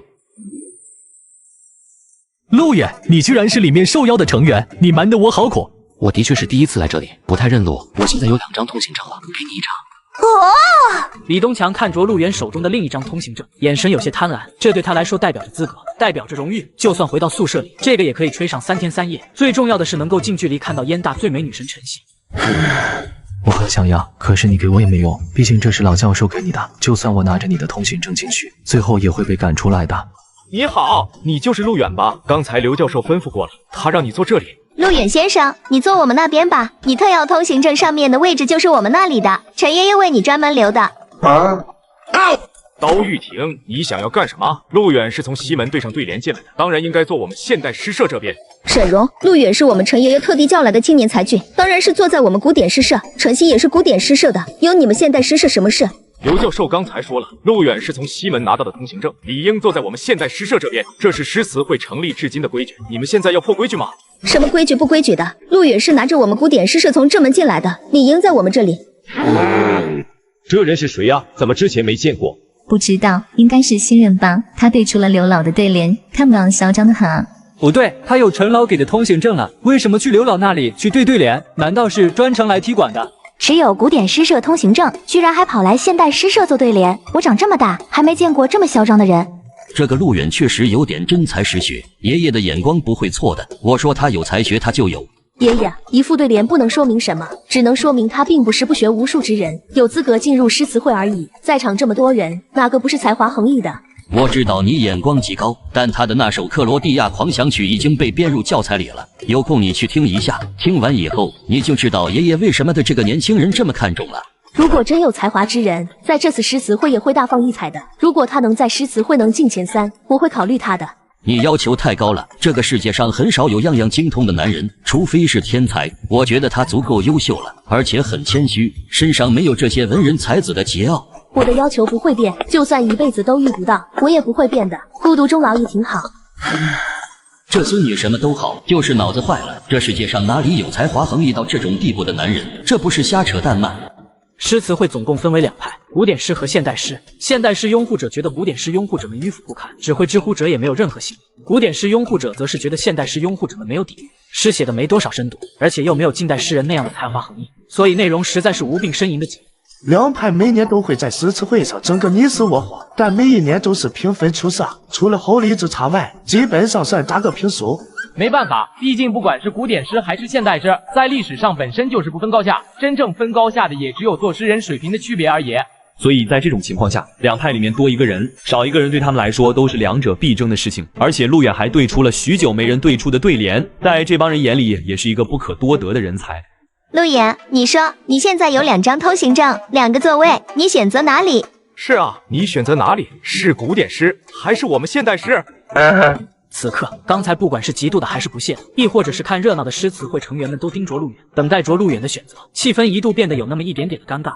我选择站着看可以吗？我觉得站着也挺好。不行，必须选。我去古典诗社吧。兄台，你很有眼光。我叫徐小年，你能到我们这里来，真让我们古典诗社蓬荜生辉啊！其实我不太懂诗词，我就一门外汉，过来就是学习的。兄台谦虚了，能够对出刘老的对联，那种岂能是运气？莫要谦虚了，你这样谦虚就是炫耀了。侥幸侥幸，你太谦虚了。对了，我得到内幕消息，今年的考题是农民，用农民赋诗一首，对此你有什么见解吗？没有，我不太会写诗，我看你们写就好了。那可不行，进入作答席位的每个人必须写的，这是比赛规矩。我靠，这是作答席，而且还是比赛，老爷子也没跟我说啊。这的确是比赛，每一轮的头筹都有荣誉证书奖励和5万块钱现金。小子陆远，若众位诗友不弃，愿为古典诗社尽一点绵薄之力。尊敬的各位才子佳人们，大家晚上好。今天我们诗词会非常荣幸的请到了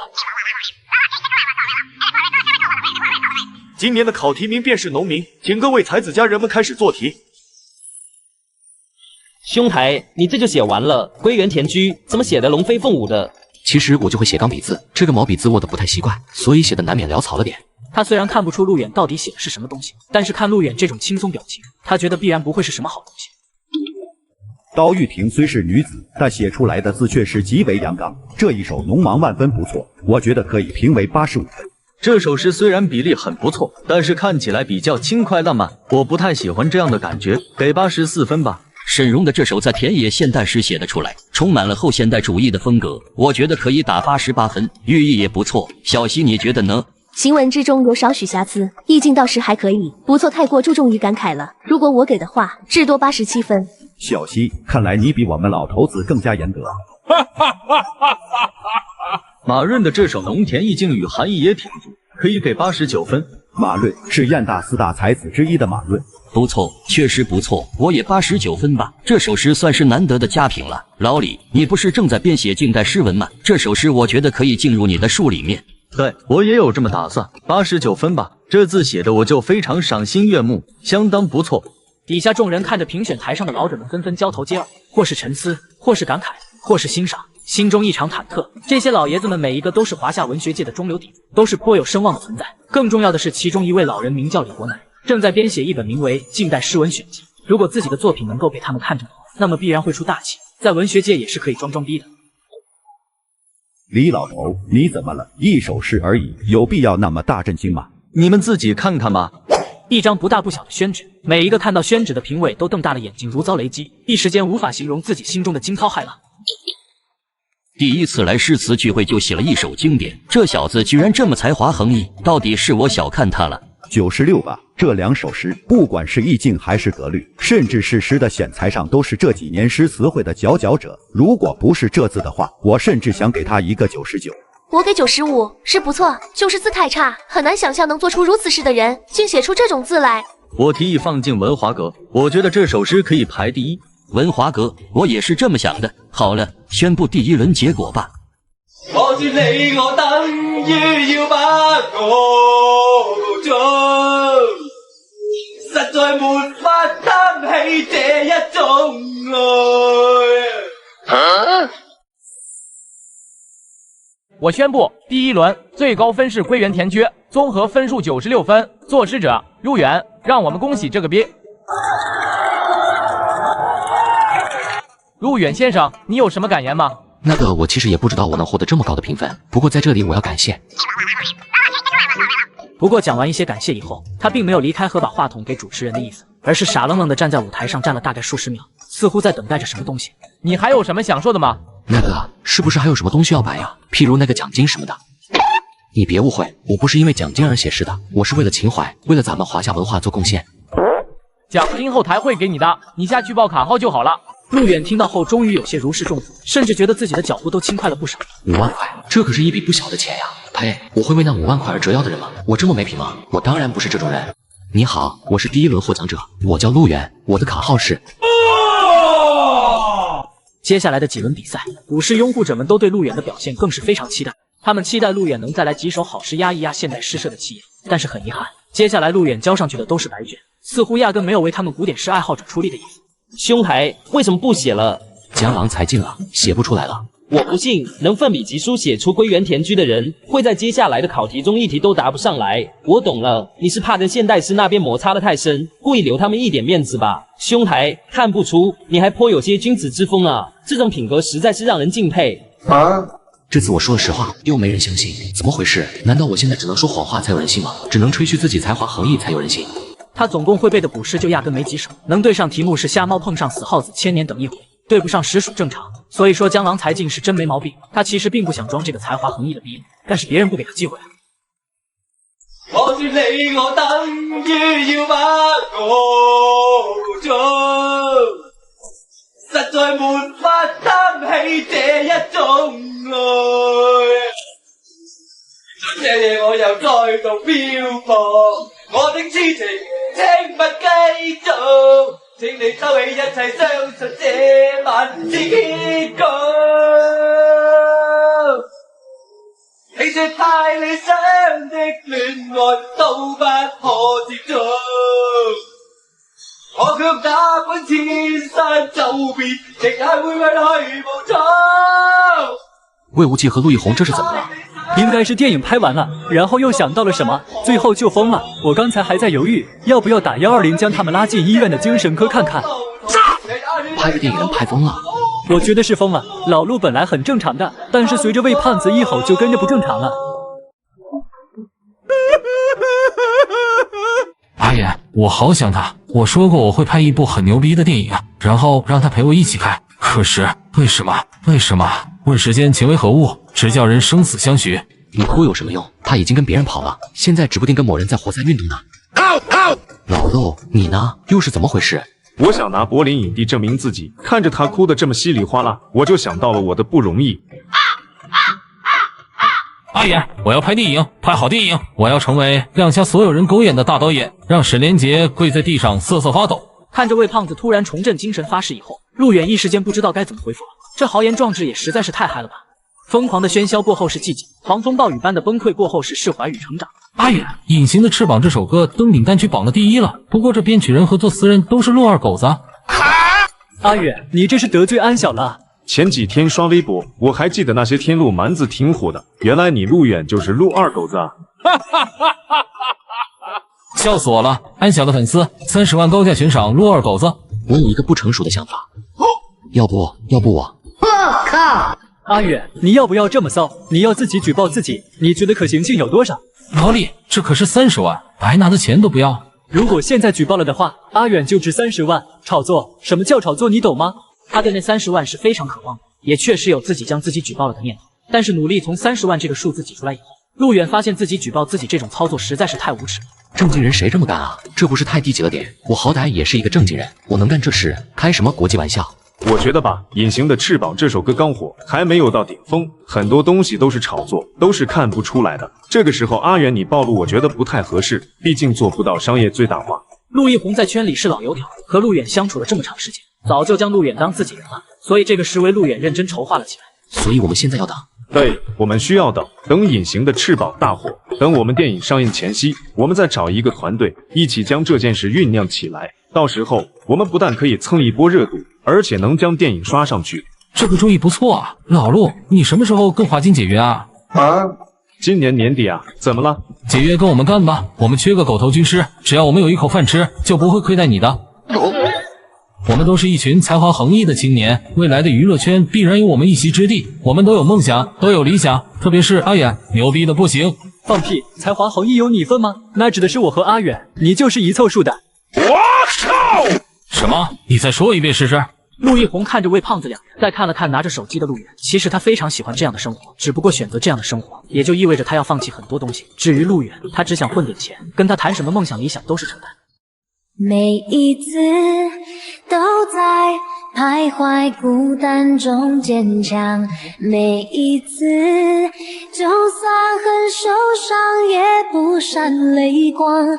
起初的时候，这首歌只是一些光盘，磁带上面热销，但随着时间一天天过去以后，这首歌竟然在大街小巷上才开始传唱，视频头条、音乐网站和唱片公司都充斥着隐形的翅膀的声音。半个月不到时间，这首歌就已经成为各大 KTV 必点歌曲，简直火得不行。我觉得陆二狗子其实是一位有才华的富豪，见到安小一见钟情，于是花了好几个月的时间用这首歌给安小表白。瞎说，陆二狗子明明是圈内知名音乐人，只不过是换了个马甲而已。安小他破了不知道多少山头，拜了多少佛才求来这么一首歌。你们说的都不对，陆二狗子和安小从小到大的青梅竹马，有很深的羁绊，所以才会写出这么一首歌。网络上数不清的传闻贼多，但谁都不曾真正验证过。微博头条上的悬赏金额也到了40万，重赏之下必有勇夫。从8月初开始，就有一帮凑热闹的记者涌进了遇见你咖啡厅，不断打听着是不是安小有来过的消息。很抱歉，我们真的不知道陆二狗子是谁，而且就算我们知道，也不会说出来的。毕竟这是我们的规则，保护公众人物的隐私就是我们咖啡店创立的初衷。哼，还初衷，无非是钱不够罢了。背地里不懂卖了多少明星的隐私。那一年群疯的陆远拿着憋了5个小时写好的剧本，成功的向某白富美忽悠了100万投资。起初的他只想花80万随便拍应付一下，然后在电影上映前夕卷走剩下的20万，回老家从此老老实实的娶老婆做点小买卖。谁知票房却意外爆炸了。续接上集，活埋电影杀青通过了审核以后，还有一个最重要的问题，那就是院线播放问题。陆远和魏胖子跑了多家院线，最后得到了一样的回复。陆导，你的电影非常有意思，但是很不好意思，我们院线近期的电影已经排满了。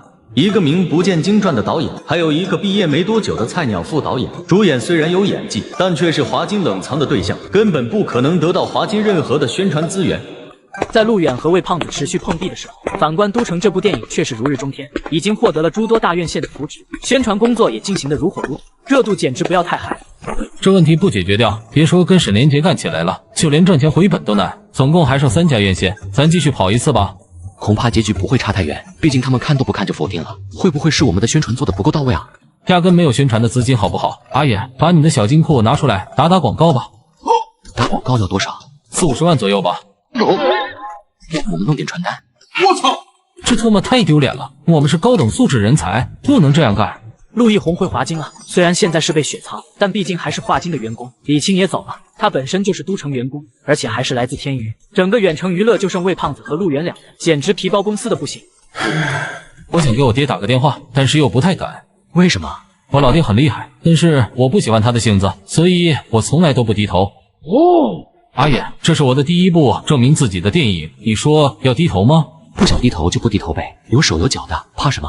阿野，你说的对，我要向你学习。跟你接触了这么长时间，我突然越来越觉得自己太不如你了。你他妈的就是主角模板吧？学习什么？学我抽真龙？你有见过我这样落魄的主角？没见过，不过我知道你有很多我不具备的优点，比如坚韧不拔、前所未有的骄傲与自信、才华横溢的天才。当然这不重要，重要的是还有你那可怕的野心。野心？难道我想开餐店赚大钱的想法被说梦话说出来了？以你的条件和才华，随便去一家娱乐公司，他们都抢着欢迎，而且绝对是新人王的待遇。就算不出道，当个作词人也能享誉整个娱乐圈。但你却没有去，反而窝在这里，这难道不能说明什么吗？阿野，我懂你，你瞧不上这些公司，你想自己建一个比他们更厉害的娱乐公司。虽然你平时嘻嘻哈哈一脸没正经的样子，但是你别以为我不知道，你在偷偷看那本乔布斯的如何创业。我靠！此时陆远被魏胖子脑补的有些无语。前所未有的野心，前所未有的雄心壮志。阿野，你可以的，我们都可以的。现在只是短暂性的困境，明天会更好。我们一起努力将这公司弄好。我看你是贾队长附身了，不过你这么嗨，今天晚饭你请客好了，就当是学费吧。吃完饭，喝了酒，两人晕乎乎的回到了公司。在进门的时候，陆远看到了一个男人走了过来。你好，请问你是陆远先生吗？我是华夏周边娱乐报的记者周帅，我想询问你几个问题。什么问题？你认识安小对吧？安小来过这里，是不是？所以你要做什么？陆蛮子，就是你，对不对？见到陆远承认，周帅眼神一亮。不过接下来陆远的操作，让他这辈子都难以忘记。周帅是一个娱记，说好听点是娱记，说难听点就是娱乐资深狗仔。你叫周帅是吧？你是怎么知道我是陆蛮子的？对不起，我不可能告诉你任何事情。魏胖子，把你1个月没洗的袜子塞他嘴里。别，我说，2个月前，安晓在准备出了新专辑的时候，曾在微博里提过有向林雨大师求歌的意向。然后我在调查他的行程，发现他在横店停留1天就直接回公司了，然后隐形的翅膀就横空出世了，所以我猜测那个陆蛮子应该就在横店居住。遇见你咖啡厅的老板告诉你，安晓和我接触过，然后你就猜测我是陆蛮子。当然不是，没有足够大的利益，那个老板怎么可能会把信息偷偷泄露？我是从安晓最亲密的朋友，同样也是女团队员之一的徐苗苗下手。皇天不负有心人，我果然得到了自己想要的信息。隐形翅膀的词曲人名叫陆远。虽然徐苗苗也不知道陆远到底是谁，但是这蛛丝马迹让我找到了突破口。最后经过抽丝剥茧，我终于在老男孩歌曲中知道了陆远这个人。在深入调查时发现，您居然还是诗人、作曲家、编剧和导演，4个身份震得我都快吓尿了。你们狗仔不是都喜欢这种劲爆一点的吗？魏胖子把他内裤子扒了，我给他甩。你们干什么？我警告你们，你们这么做是犯法的，快放开我！周帅，我听说过你，几年前那个影星刘洪涛就是被你黑得跳楼自杀了，你是人坏的不行。你们想做什么？刘洪涛劈腿，我爆料他怎么了？是啊，但是你在新闻里写了许许多多不实的信息，让他被整个圈里的人口诛笔伐。我这是工作，不对，那报道不是我写的。抱歉，不管是不是你写的，我们只是为了自保而已。其实我们2个是很有素质的人，你刚才说的信息都是真的。我是陆源，那首隐形的翅膀的确是我写的，你是为了悬赏才找我的。不是，我为了赶在所有人面前拿到独家新闻。我觉得我们可以合作一下，我可以让你得到独家新闻，但是不是现在。那是什么时候？在我们电影上映前夕，也就是这个月底。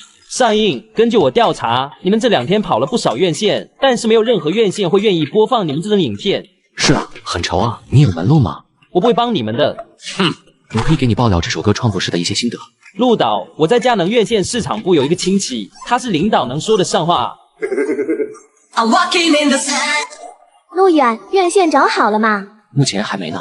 意思是不太顺利。你听说过天河影院吗？听说过，好像是去年开的院线公司吧，规模不大。那你去找过没？还没去。你看不起2线院线？没有，就是准备先把大的院线先弄完，然后再这些。合同我稍后会托人发过来。哦，你认识那家院线领导？认识多久了？领导不太认识，但是老板和老板娘我认识，没多久，也就20多年吧。20多年，那挺久的。但是这部电影和院线分成什么的，怕是不好谈吧？毕竟……没事，这些我搞定，合同你放心，不会让你们亏的。还有，诗词会那个晨曦漂亮吗？漂亮啊！2000万个人抢75个位置，你以为明星有这么好当吗？不就是上去露个脸，跳个舞，很难吗？行，我们位置让出来了，你上，请你上，请你去出道，好吗？我上就我上，我家祖上3代同居，我还能有什么问题？老登，我要个电影合作协议，上映时间9月1号。哦，你有看到好片子了？是哪个导演？他叫陆远。陆远，没听说过，是个小导演吗？这都不重要，我就问你给不给吧。那行吧，我把午夜档给你，先把那部惊声恐怖暂时放下。午夜档不行，我要白天档的。白天档那部电影总投资多少？演员阵容如何？这部电影的总投资是100万，而且我也参与了投资。电影的演员一共只有1个，他是华金的陆亦宏。总投资只有100万，而且演员还只有1个，你确定这个叫电影？那你投资了多少？不多不少，100万而已。我靠！总投资100万，你一个人就投了100万，那个陆远该不会是个小黄毛吧？总之白天档不行，院线刚开需要人气，不能用这些滥竽充数的电影，而且白天档已经预定了都城电影。你根本就不懂他。他的活埋真的非常优秀，样片在这里，你先自己看看，我在这里等你。样片看完了，觉得怎么样？电影剧情看着还行，演员演技也还行，不过这并不代表一定能有好票房，最主要是得不到华金方面的资源扶持，没有任何的宣传，所以我还是那个意思，午夜档给你。那我退一步，我不拦你继续签都城，但是你得把飞翔人生换下，把活埋放上去。女大不中留啊，算了，换就换吧。不过我还想问一句，你是不是对那个陆远有意思？你少抽点烟，我不想我妈守活寡。你就不能盼我点好？他看着王金雪离开以后，摇摇头，一脸的无可奈何。剧本是好剧本，电影也是好电影，不过这都不是最主要的。他很想知道那个年轻人到底有什么魔力，能让自家的小公主不有余力的为他说话。来了，老弟。影帝陆一红端菜盘，天后安小收菜盘，绍兴大导演为无忌炒菜，这家餐馆逼格也太高了吧！大家都别急，今天人有点多，稍微等一下，菜马上就好了。安小，你叫魏无忌炒快点，客人都等不及。今天营业额还不错，竟有20万纯利润。我操！什么20万？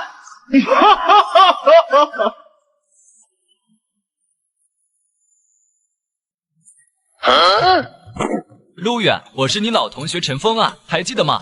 一瞬间，陆远回忆起了原身体主人记忆，陈峰，他高中时的同学。记得，怎么了？上次离职看到你在横店出现过，你现在还在横店吗？在的，怎么了？那太好了，高中同学会就在明天傍晚，终于找到你了，就缺你了。我不去了吧，我还有事呢。来吧来吧，大家这么长时间没见了，怪想念的。而且我们同学里面有几个在娱乐圈混呢，你在横店跑龙套，也许能为帮衬一下你。高中时代的陈峰和陆远关系不错，两人还是睡上下铺，周末的时候经常一起跑出去打游戏。读书时候也是浑浑噩噩的，全然看不到希望的那种。我知道你可能混得不好，但是我同样也不好，但没关系的，都是老同学，咱俩上下铺了3年，我还能骗你不成？最终，陆远没有架住陈峰的盛情邀请，答应了他。毕业后的陈峰在一家厂里做普工，工资并不高，说白了就是一普通人。而同学会本身就是大型的装逼现场，陈峰掂量了一下自己的身份和地位，最终只能将目光瞄向混得并不如意的陆远。兄弟，这次不好意思了，谁让你混得连房租都要交不起的那种？你要是不来，那我岂不是要变成别人装逼的背景板了？我如何顶得住啊？将自己和陆远一对比，同病相怜的感觉并没有，反而觉得自己过得还算不错，至少比陆远好多了。伴随着隐形的翅膀的大火，陆蛮子和二狗子的悬赏价格也到了惊人的60万，随之而来的是漫天飞的假消息，已经让人分不清是真是假了。我们走，立刻出发去找陆远。找陆远，他不是拒绝了吗？T 哥，我觉得没必要在他身上花时间，有才华的人又不止他一个。我告诉你，陆远就是陆蛮子。圈内已经有不少人知道了陆蛮子的真实身份，只不过安小背后的天娱在其中捣鬼罢了。他们故意掩盖真实的消息，就是为了将整件事情炒到高点。T 哥，你真厉害，这都被你发现了。所以你只能跟我混，赶紧给我准备车票。陈志云、陈善斌、陈志祥这3人在学生时代号称高3、2班的陈姓3，在学校里要风有风，有雨有雨，偏偏学习成绩也拔尖，是所有人羡慕嫉妒恨的高富帅。但时过境迁，有些东西变了，有些东西却没变。阿远、陈志云和陈志祥这2人，我们一定要打好关系。一个今年出道，极有可能成为大明星；另一个则事业有成，公司盈利。如果能处好关系的话，在他们那里混口饭吃也是不错的。志云哥，我听说签约还分等级，你是什么等级的呀？什么等级？当然是 C 级了。我和 D 级那些人不一样，我有专门的经纪人对应着。这也太厉害了，竟然是 C 级！读书的时候你就是学校的风云人物啦，没想到出社会以后，你竟然真的踏入娱乐圈了。我看未来的娱乐圈绝对有你一席之地。不敢当，不敢当，就是运气比较好，被导演看上了，饰演个角色而已。我听说你在9月1号上映的《我们的青春》里面饰演的可是男4号，你刚签约出道，公司就这么扶持你，这是打算全力培养你吧？还行吧，可能公司对我的印象比较好吧。志云哥，你要给我签名呀，不然未来等你成为大明星了，你的签名可贵了。好说好说，大家都是老同学，签名的事情好说。陆远，我带你过去敬酒吧。你去吧，我不太会喝酒，20几度的公文包，我抿一口就醉了。这么做人可不行。陈志祥很好说话的，他答应我今年9月份让我去他公司谋个设计的位置，工资有3500呢，比在厂里2班倒强多了。3500的工资，在00几年的工资水平来说，已经非常不错了。陈峰看着陆远没有要动的意思，于是又开口劝道：“陆远，这个时候不是讲面子的时候，该低头的时候就低头。如果拍几个马屁可以让我们生活变得好一点，我们又何乐而不为呢？面子值几个钱，而且都是同学，碍于面子，他多多少少会帮你的。”当你放下面子去挣钱的时候，证明你已经成熟了。不过我有更好的选择，所以谢谢你的好意。这不是陆远吗？怎么一个人坐在这里？刚才听陈峰说你过得不太如意，连房租都交不起了。我这里还缺一个办公室文员，如果有兴趣的话，你就过来做吧，底薪2800。陆远，难得陈总发话，你还不快感谢一下？敬酒啊，陆远，这么没眼力劲的吗？有陈总提携，陆远，你小子怎么还愣着？都不会动一下吗？陆远，跟我做，我给你底薪，还有5险1金，年底还有年终奖，你可以近距离接触到明星。安小，你知道吗？我能帮你要到他的签名。娱乐圈有什么好的？来我公司吧，我一个人说了算。 2000万个人抢75个位置，你以为明星有这么好当吗？不就是上去露个脸，跳个舞，很难吗？行，我们位置让出来了，你上，请你上，请你去出道，好吗？我上就我上，我家祖上3代同军，我还能有什么问题？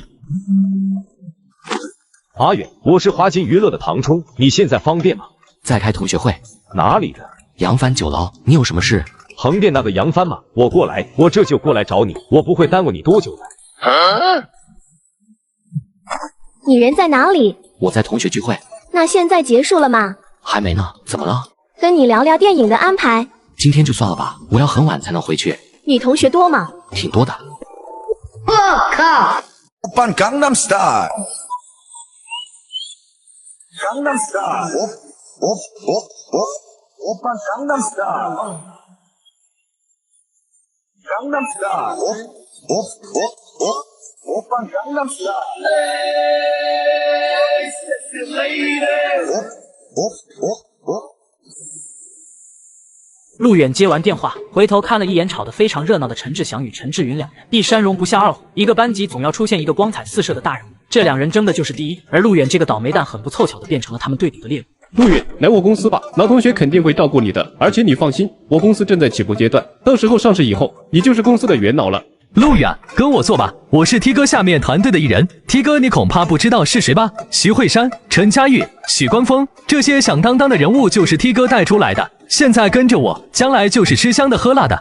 两人都看着陆远，且两人都非常自信，犹如在看一个小人物选择、挣扎，甚至他们准备欣赏。陆远眼神之中透露着渴望与贪婪，以及那最深处的谄媚之意。不过只有陈善斌冷眼旁观，他仿佛看几个小丑一样看着陈志文、陈志祥等人，骨子里透露着一股高傲。这俩傻子，要不是刚才进门看着陆远眼熟，我也不会想着去查网上查一查。更让我没想到的是，这个世界还有这么荒谬的事情。六爷，你真的还是我以前认识的陆远吗？抱歉，其实我有工作的，而且这段时间比较忙，不太想换工作。如果有需要的话，我再联系你们吧。听到陆远的拒绝，以及看到陆远脸上的表情以后，两个人本来掌控一切的脸突然一变，甚至他们以为自己听错了。陆远，你疯了吗？你知道你在做什么吗？他们两人随便一个人开出的条件都可以让您起飞啊！不了，我有工作的，最近事情确实很多，不过还是要谢谢你们的好意。这里方便的话，我想抽根烟。陆远，你什么工作比他们两个开出来的条件重要？你知道吗？陈志祥的公司去年利润有2000多万，而且陈志云在娱乐圈就是一颗有前途的新星，未来拍电影、出专辑都是希望很大的。你可不要犯浑，现在不是学生时代了。每个人都有每个人的选择的，不管是学生时代还是出社会都一样的。我如果有这么好的机会的话，我肯定千恩万谢了。什么玩意？就一普通人赚什么赚？还真当自己是人物了。是啊，读书不好，出社会也混得不怎么样，现在还学人家玩清高了。一刹那间，数不清的嘲笑声、叹息声、感慨声在陆远旁边响起。除了少数几个人一声不吭不参与评论以外，其他人都盯着陆远。本来就觉得陆远是个小人物，现在有这么好拍马屁踩一下的机会，谁不想去踩？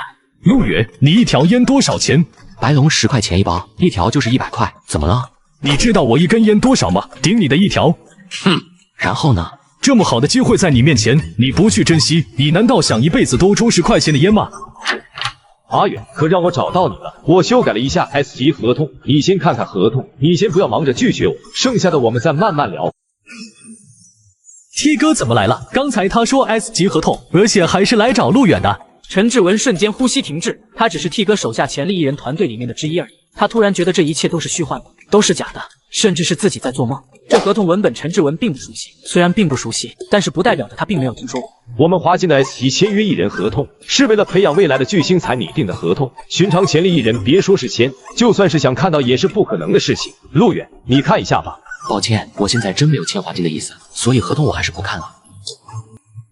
刚才我在电话里说过，我很有诚意，你不妨看看合同上面的条款，比一般的 S 级合同还要自由，不会影响你当导演拍电影的。如果你写的剧本还行的话，我们可以追加投资，帮你宣传，并且分成方面按一般的条件来，不会太克扣的。而且我们华金是华夏圈内数1数2的公司，这点你绝对可以放心。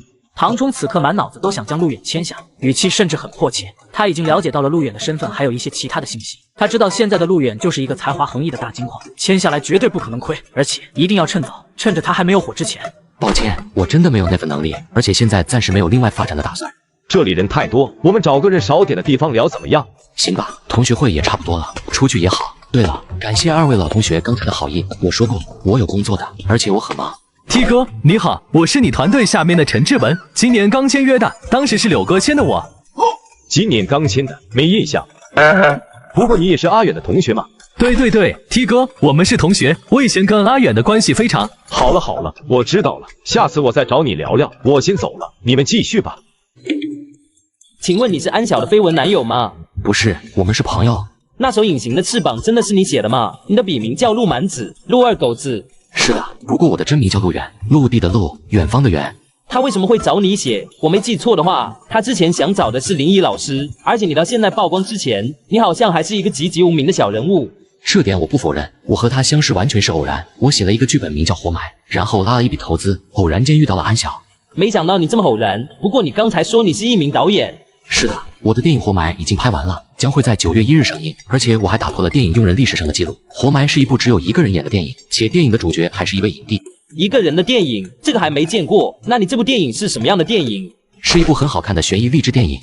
伴随着唐冲和陆远的离开，陈峰感觉脸上狠狠被打了一巴掌。原本以为拉一个混不好的就能够让自己来点存在感，有比较能衬托一下自己，但是现在自己反而成了绿叶。这怎么可能 ？T 哥怎么可能低三下四去求别人签 S 级合同？这都是假的，这不是真的。他这下是彻底被打脸了。不过陈志祥倒是好一点，至少他感觉被打脸上的是陈志文，而不是自己。但是心情终归是不太舒服的，总感觉有一股怪怪的、颇为无语的感觉，甚至有点火辣辣的头。你们装逼找错人了，拿出你们的手机好好看看。娱乐圈记者周帅，打开他的主页，你们就能知道想知道的一切了。什么？陆蛮子的身份曝光了？等等，这个人接受采访的人不就是陆远吗？不是吧，不是吧，陆远居然就是陆蛮子，难怪我刚才觉得陆远的声音有点耳熟。你们看，张彤大导演的《地铁站》官方片花上热搜榜第2了，歌曲《老男孩》作者也叫陆远。等等，华国诗词会怎么也上热搜了？第1轮获奖诗词的归园田居，作者居然也叫陆远。剧接上集，陆远和唐冲出来以后，迎面碰上了来找陆远的王金雪。怎么，你们认识？当然认识，我是来找他的。王金雪的这一句话，让唐冲察觉到了俩人关系的不一般。那个，我准备跟阿远去遇见你咖啡店喝一杯，你觉得是不是？我晚上想跟他聊一聊电影的事情，我是他电影的投资人，你下次再约他如何？王金雪气场很大，唐冲莫名其妙的竟被压了下去，而且唐冲看王金雪似乎有些熟悉。随后当想起王金雪是什么人以后，他最终还是将合同放了进去。那我明天再来找阿远吧。电影的广告赞助投资，你有跟其他品牌公司联系过吗？没有，怎么了？没事，如果没有的话，那么我挂一个广告赞助位，一个卖衣服的。我对广告位赞助什么的并没有多大的想法，整部电影的总投资都是你拿来的，你想干什么就干什么呗。那你下一部电影你有什么想法了吗？没有。那么你公司下一步的安排呢？是走电影路线，还是经纪公司路线？都没有。你不相信我，还是觉得我会打乱你的安排？不是。当他听到陆远这句，不知道为什么心中微微有些不太舒服，他感受到了一种奇怪的陌生距离感，这种距离感很遥远，就好像两人不在同一个世界上一样。他非常不喜欢这样的感觉。我觉得走电影路线比较好，这部电影成功后，可以趁着热度再接再厉。走经纪公司路线的话，还缺个得力的助手。当然，你还有一条路。什么路？签华金，华金的 S 级合同还不错，以你现在的才华和嗓子，你还是有机会走上一线明星的路。不过这条路我知道你不会选。你说的这些都很好，但我都不会去选。有些重生者、穿越者一上来就能写各种小说，编各种剧本，简直大神一样无所不能。但是陆远他不行，他只是一个普通人，开一家快餐店安稳度过一生，一直是他的初衷。你不是一个甘心受制于人的人，我知道从你递给我剧本开始，你就在筹划后续一系列的事情了。事实上证明你筹划的很对，就算我也不得不佩服你的心思。那一天阳光明媚，一个陌生人跑出来喘着粗气跟我推销他的剧本，当时我就忍不住想笑，他的表情羞涩之中又带着一丝奇怪的倔强，仿佛在做什么重大决定一般。我当时很难想象这个大男孩是一个粗中有细的大才子，也很难想象到他暗藏巨大的野心。也许你误会了，我真的没有筹划。你觉得我很傻吗？你不傻，你很聪明，不过有时候有些东西是误会了。先是克罗地亚狂想曲凭空出世，然后到随手写出的隐形的翅膀，再到和最后的一首老男孩，紧接着诗词会夺冠，最后再到活埋上热搜。如果这些都是巧合的话，那么也真的太巧了。我说一切都是巧合，你会信吗？我不是一个蠢人，你有才华，有筹谋，而且也有别人看不透的野心，但是你终归只是一个人，一个人再厉害也撑不起你的野心的。我说我想在电影上映以后赚一笔，然后去开一家外卖店，你相信吗？你觉得我会相信你这种漏洞百出的谎言吗？我说我想成立一家华夏龙头公司，打败华金，吞并天娱，走向全世界，逆袭好莱坞，你信吗？陆远突然被自己的话逗笑了，甚至他都觉得自己从来都没有吹过这么逆天的牛逼。但是这就对了嘛，没有一句简洁的话不能表达的。今天我很开心，因为我终于知道了你的目标，我能帮你。你为什么帮我？也许因为你与众不同。如果你将来有一天觉得这一切都是一场闹剧呢？有些东西既然选择了，就不会再放下了。如果是闹剧，那就闹剧吧，毕竟一辈子太短。我的意思是，一辈子太短，我也想奋斗一下。毕竟我现在的这些东西都是生来就有的，我也试着用自己的双手去赚取。把我送到这里干什么？大晚上的喝咖啡？有个人想见见你。里面最后一排包厢里，他已经在里面等你了。我自己去，那你呢？你可以选择不见，不过见了对你没坏处。这么晚了，我有些累，我先走了。我靠！你介绍我去见别人，却不说那个人是谁，这也太不地道了吧？2个陌生人见面，这得多尴尬！就算拉皮条也不是这么拉的吧？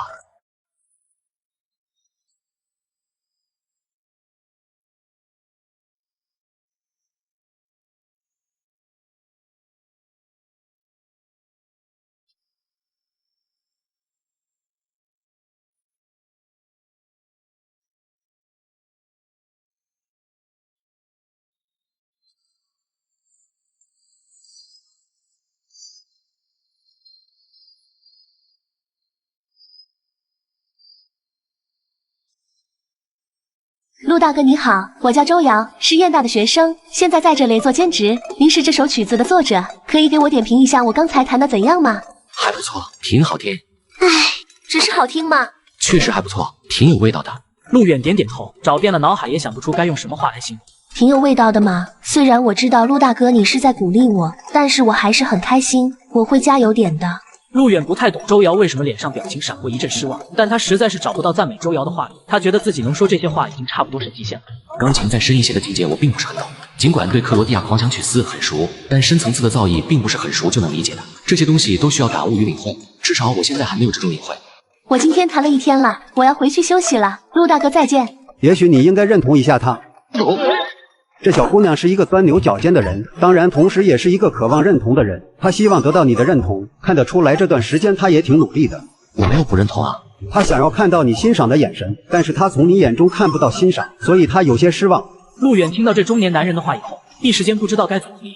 他难道说我不懂这首曲子里面的真正深层次含义，或者说我不懂得欣赏？看来今后对钢琴这一块要下一点苦功夫琢磨了，不然都不知道怎么去认同别人。那个，不好意思，我先走了，我约了人。我就是那个想见你的人。听说你很喜欢抽烟，一天抽多少？其实也不多的。不多是多少？大概1包左右吧。他打量着陆远，突然觉得这小子忒不老实了。1天1包还不算多，怎样才算多？他已经有好多年没有抽过1天1包。你的电影我看了，拍得非常不错，同时找的演员也颇有演技。更重要的是，你的利益很好，以小成本稳着赚票房，还算挺稳，想法也挺不错。对了，你知道我的身份吗？之前不知道，但是现在多多少少猜到了，你应该是天河院线的老板吧？就算不是老板，你也应该是高层的人物。你猜对了，我叫王耀华，是天河院线的老板。王哥你好，你好，久仰大名，幸会幸会。我靠！你刚才叫我什么？金雪她知道吗？当然是王哥，你也不算老，叫你王叔有些不太合适。王哥就王哥吧。你对这部电影怎么打算？等待它上映啊。我是说你带他去柏林还是去台岛，或者都刷一遍，毕竟是文艺片，刷奖还是有机会的。柏林在明年的3月份，台岛是11月份，当然在上映前可以分别送去刷。西班牙还有一个电影节也可以去送去。你觉得能获奖？文艺片票房不可能有多少，他们的价值是获得提名，我对活埋很看好。那你的意思是，都送去试试，获不获奖并没有什么坏处。也不是不行。阿远，快点回来！我收到了一部好剧本，里面有一个角色非常适合你，而且还是主角。什么剧本？主角是一个流浪汉，同时是烟鬼、酒鬼、吸毒鬼，而且是没有人疼爱的那种励志片。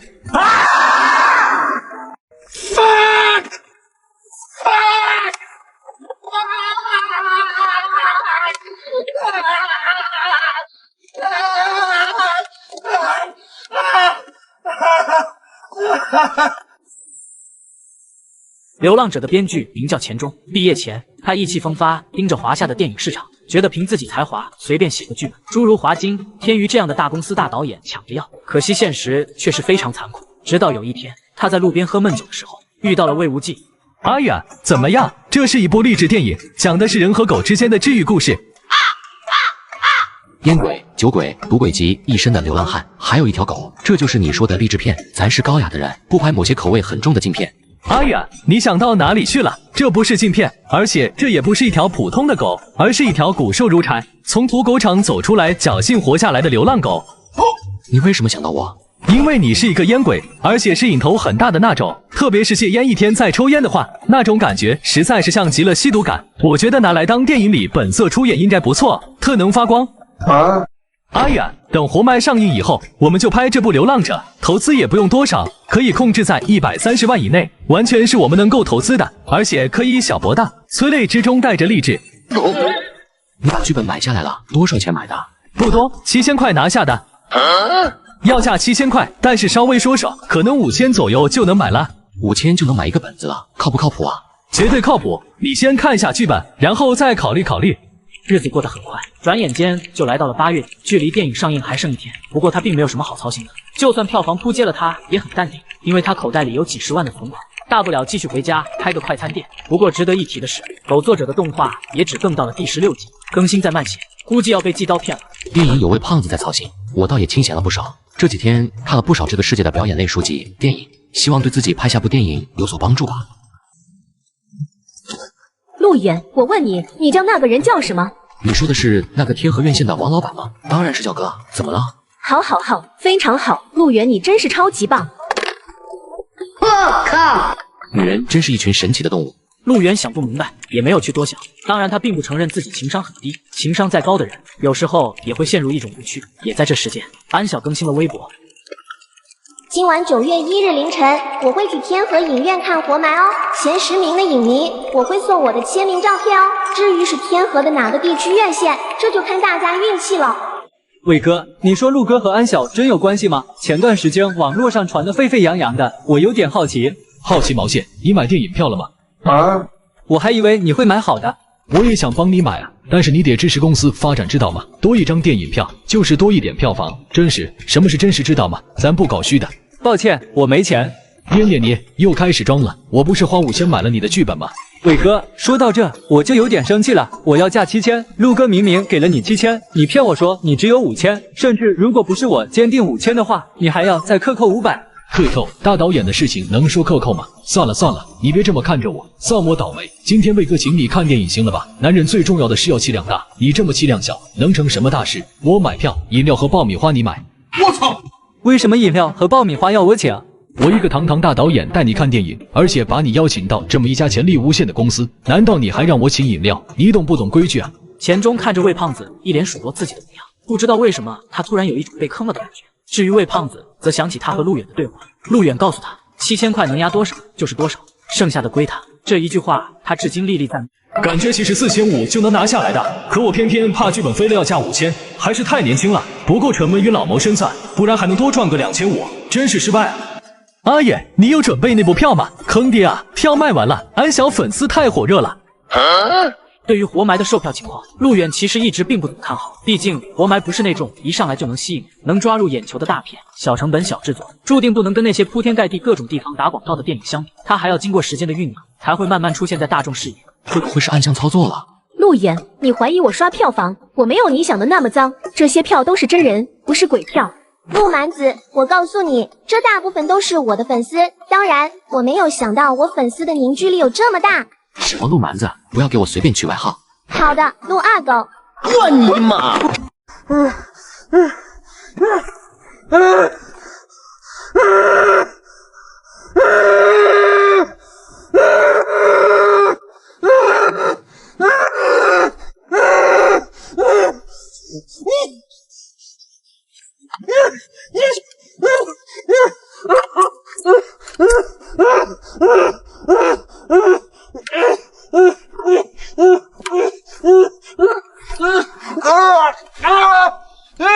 陆一红打开打火机，在狭小的关卡里找寻着求生之路。伴随着剧情推进，悬疑一层一层的接近，希望与失望，失望变成绝望，绝望又涌现着无尽的希望。表演本身是一种艺术形式，但是当听到陆一红越来越凝重的喘息声以后，一些观众竟发现自己的心脏也开始扑通扑通的跳了起来，竟产生一种身临其境的感觉。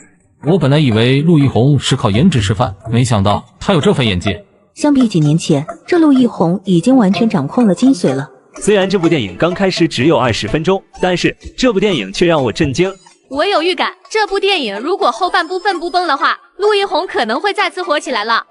周帅在网上的口碑很差，不但3天2头曝光其余明星的隐私，同时他还有一个外号晋西北第一喷。